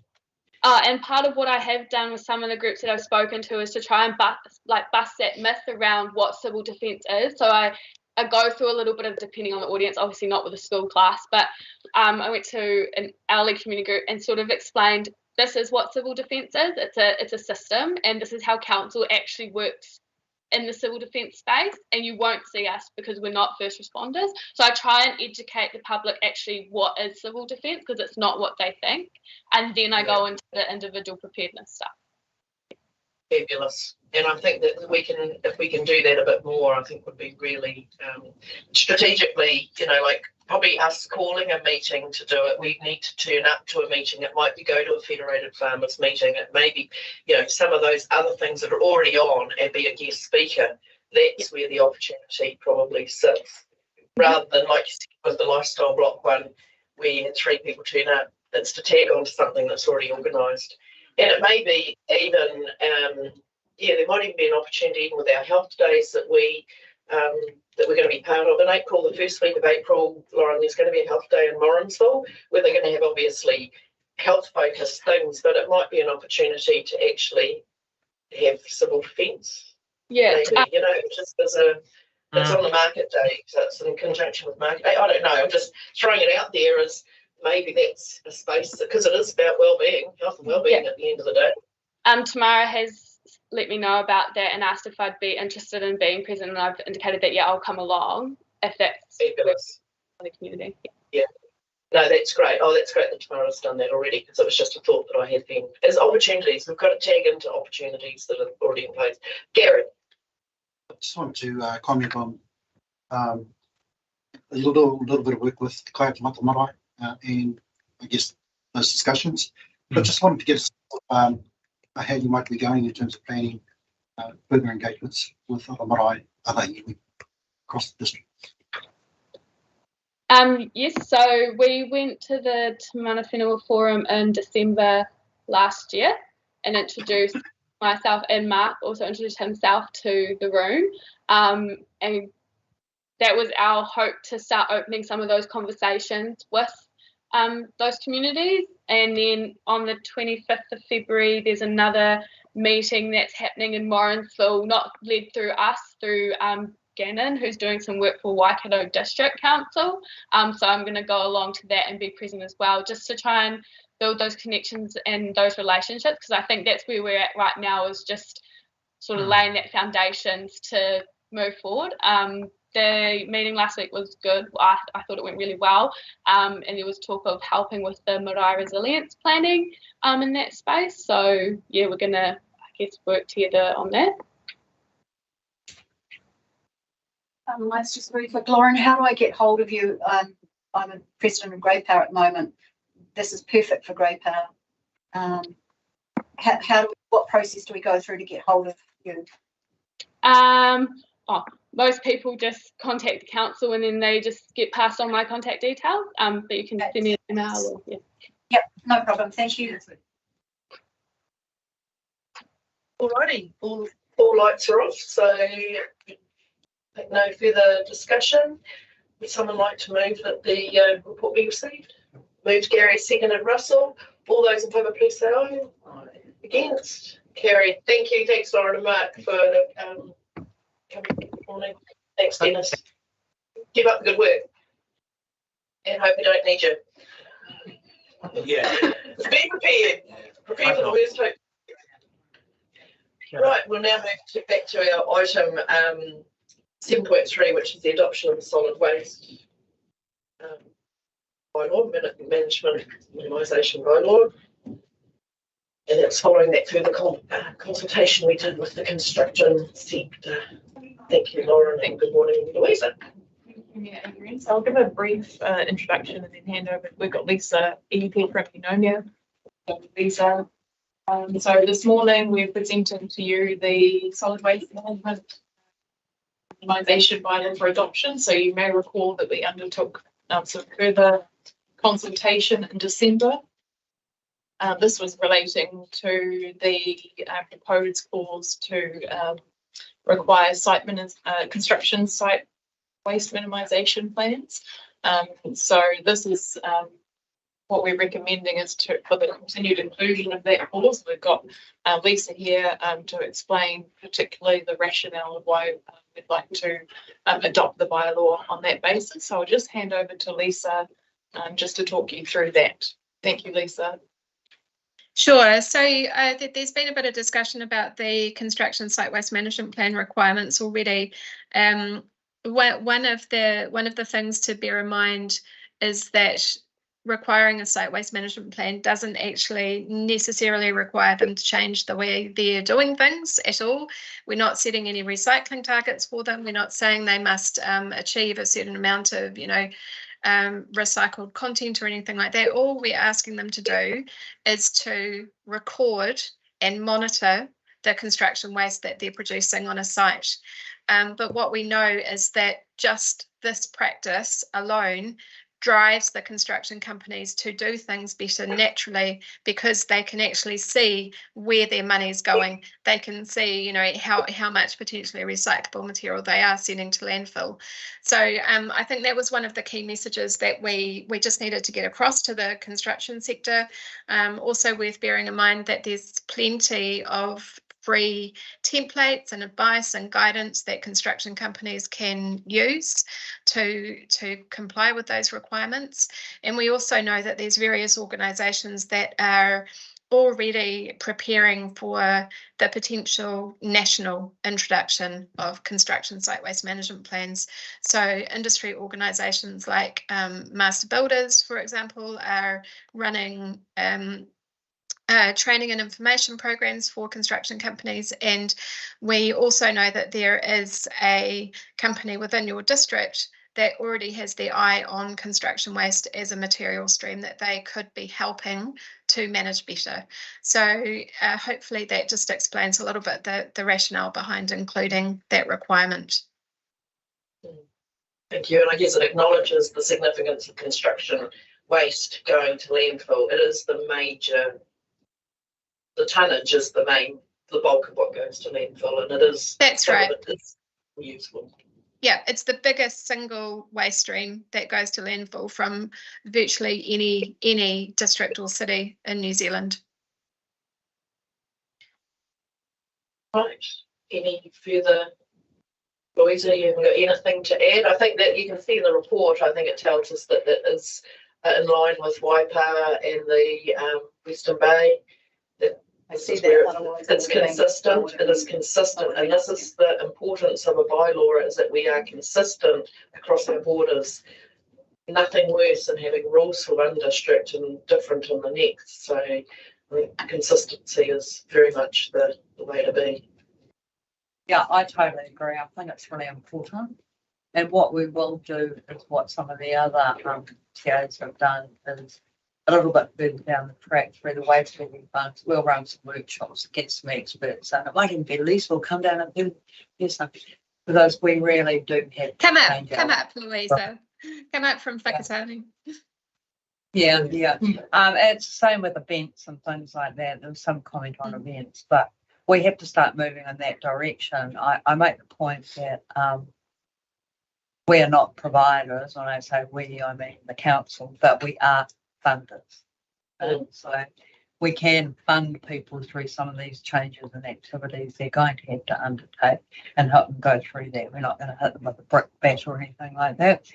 And we do have substantial waste levy funds coming to us at the moment that will enable us to do that at no cost to the ratepayer. It's for those initiatives that are going to make a difference to divert rubbish currently, or resources that are currently going to landfill that don't need to be. Yep. And reduce greenhouse gas emissions. Yeah. All part of that levy funding. Aaron. Just a little bit of comment. Just watching the 12-month experience of Gabriel and looking at all those houses that are going to have to be demolished. Do we have has anyone thought about how we might deal with thousands of houses that might need to be demolished in some such scenario? There are working groups being formed to look at that, and we are keeping a close eye on what's happening. The government put through a special act which allowed them to burn wood, okay, and things like that. But yeah, I think as far as the civil defence and the previous speaker, you might have to find that a place where you can deposit large volumes of waste should an event like that happen. Yes, I think very much so. They're all treated timbers of toxic materials.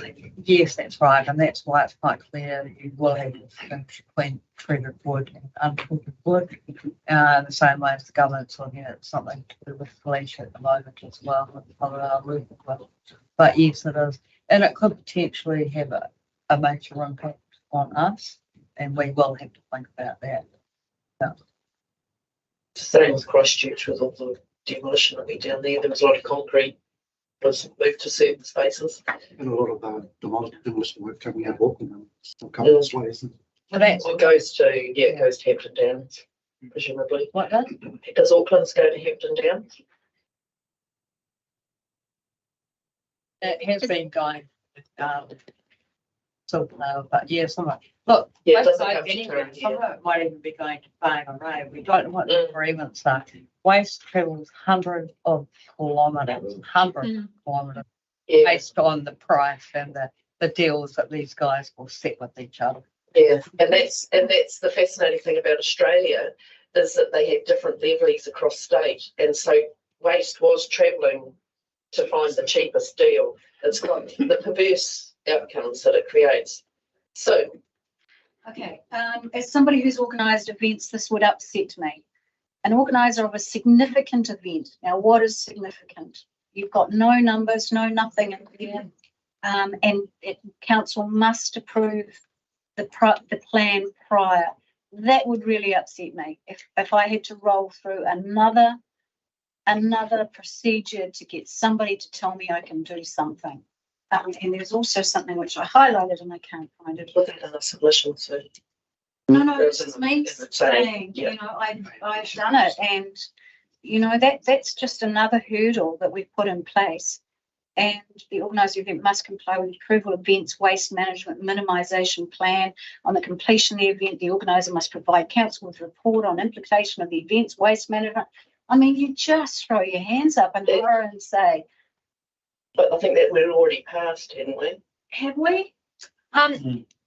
Again, the events management is pretty similar to the builder. I mean, now, having worked on a number of different events myself, including my Tiny Day, and if we have a look at a city like Tauranga or a Lake of some Maple over there, and we have a colleague that does manage that waste, again, it's going to be something where you're going to have to move towards that. Things are changing. Again, we will provide templates and assistance and people train. Again, council won't deliver those services, but one of the good things that we've got now is we do have a rubbish company, Relevant Services, that do provide recycling services. Okay, so that doesn't mean necessarily you're going to have to pay. I think Tauranga had a transition period. Marty and I have discussed that in length, where council were paid and got those services into place. And of course, the reporting will be done by the person that's doing the collecting. It's just showing. It's just that you're considering. I mean, it's the adoption of the standard, but yeah. But is it? What is a significant event? What have you got a number on this? What is a significant event? Is it a something in the park? Cruising be significant enough to justify a waste minimisation plan? I think sorry. Go. I think from memory, the discussions that we had about this question of what is a significant event previously was that this is something that wouldn't be set. There wouldn't be a number included in the bylaw itself because that is very difficult to change at a later stage.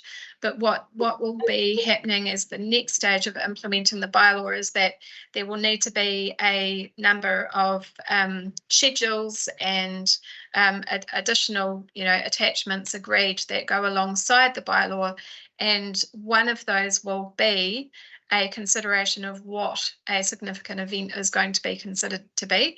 And this doesn't need to be a number that is set in stone that stays there for the rest of the time that this bylaw is in action. Other councils have defined a significant event at varying points, and it depends on the types of events that they have in their district and which ones they think could and should be doing better, and which ones they are happy to just let go. For example, a smaller district might set that number quite high because there are limited opportunities for event waste diversion, but then a council like Tauranga may say actually a significant event is one that's attended by more than, say, 800 people. And so if you're expecting more than 800 people at your event, then we consider that significant, and we do need you to submit a plan.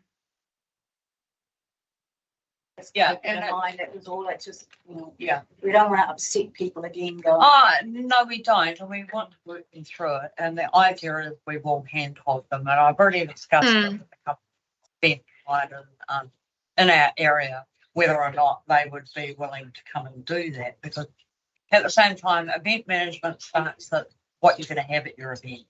Okay.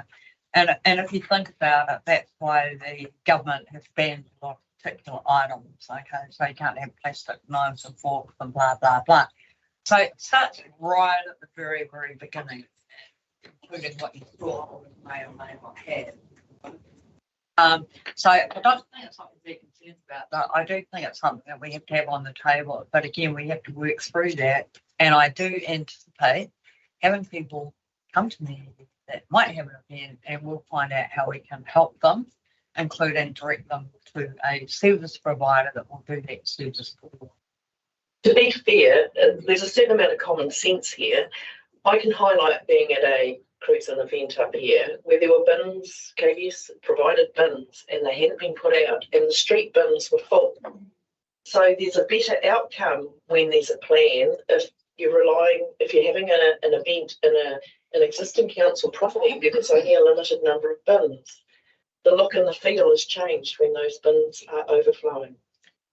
And we only need to look at all the rubbish got thrown out on the side of the road after Rhythm Divine. So I don't know whether you saw that. Yes. But we have to think about that, and you're right. Otherwise, a lot of bins are overloaded and it's big mess. You know, if we can manage that coherently, it's a far better and more cost-effective outcome.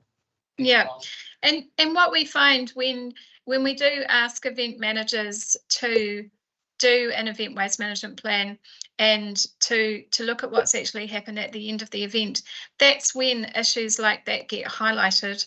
And in my spare time, I'm involved with a voluntary waste group down here in Whakatane, and one of the things we do is we help out at events from time to time. And I remember also going to an event where they had recycling bins everywhere, but they had not covered up the street litter bins. And so everybody was just using those because it was easier. And so at the end of the event, when you check through your event waste management plan, you go, oh, so how did that actually go? Yeah, we should have covered up the street litter bins. And that's something that then goes on the record. And the next time you run that event, you say, let's remember to do that this time. So it's not intended to be onerous. It's not intended to take a lot of time, but it is just another one of those processes that helps things to continually get better. Just sort of felt that our plan didn't say what's significant. And there is a definition in there somewhere about events, though, what events are. Niall's messaged. Oh, yeah.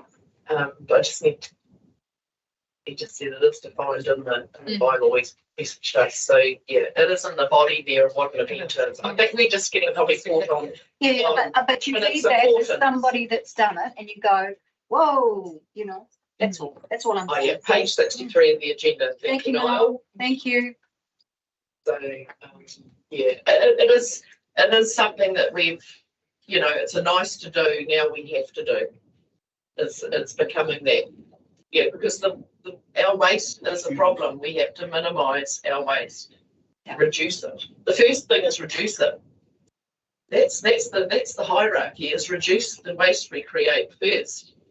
And then deal with what we need. Well, it is, because some of the events have reusable cutlery, etc., so forth, and they have a specialised washing facilities, and it's all managed there. Now, that would be good. We just need someone that wants to take that up as an activity. So you pay a fee, you get your money back when you return it. If you don't, you take it home or you pay for it. Okay. And it's often simpler to have single use, and that's where the bamboo. And I think we have to remember, as Lisa pointed out, it reduces the overall cost and also site amenities because you're not strewn with. It is the amenity side of it. Okay. Yep.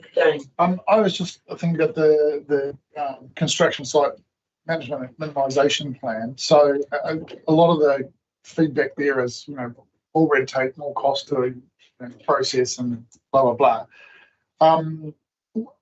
What can you give us some examples of what they might be required to fill out in a minimisation plan? Because is this something that without too much knowledge, you've got a template to fill out? It's pretty straightforward, or sometimes these things become something where you almost need to be an industry specialist to be able to go fill out some of the questionnaires that that are in there.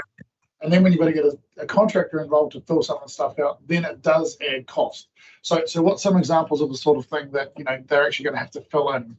Sure. So the basic requirement of a construction site waste management plan is that at the beginning of your project, you predict the quantities of waste that you think you're going to produce, the types of waste, and this isn't a really detailed list. This is just a, hey, we're going to have 2 skips of mixed waste, and we think we're probably going to be able to separate maybe a skip full of plastic wrap or something along those lines. We expect that waste management for this project is going to cost us roughly this much. And then depending on the length of the construction project, you may have some check-ins during the term of the project. So how are we doing on our skips? Have we done 1? Have we done 2? And then at the end of the project, you look back at what you predicted and you look at what actually happened and you say, did we predict what was actually going to happen? No, we didn't. What happened there? Where were the opportunities? Where were the issues? What can we do better next time? So it really is quite a simple process.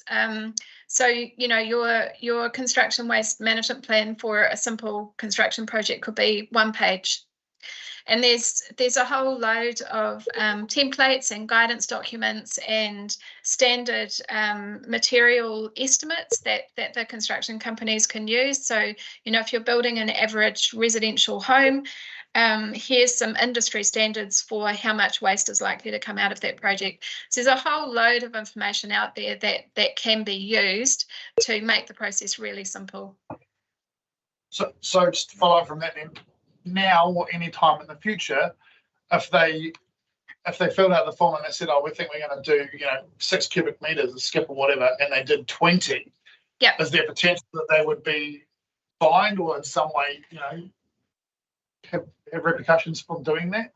Well, I think the whole idea. No, there's no intent. Sorry. No, there isn't. There's no intention for that. Building Act there might be.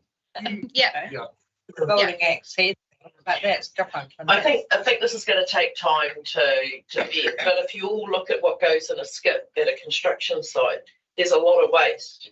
Yeah, we pull paper out and stick it on the site because we know that we could use it. I'm just trying to get. And there are builders doing it already. There are builders doing that already. And for example, if you get a skip bin from Wheelie Bin Services, they sort it. Right? They sort it because they charge you a fee of, let's say, $500, but they can actually, I know they take wood to Wilson Sands, for example. Electrical wiring can go to a scrap metal merchant. You know, plastic wrapping can go over here to Future Post. There are lots of options. I'll send you all a link to the Master Builders site. They're part of the construction sector accord, and it has some very good information on there.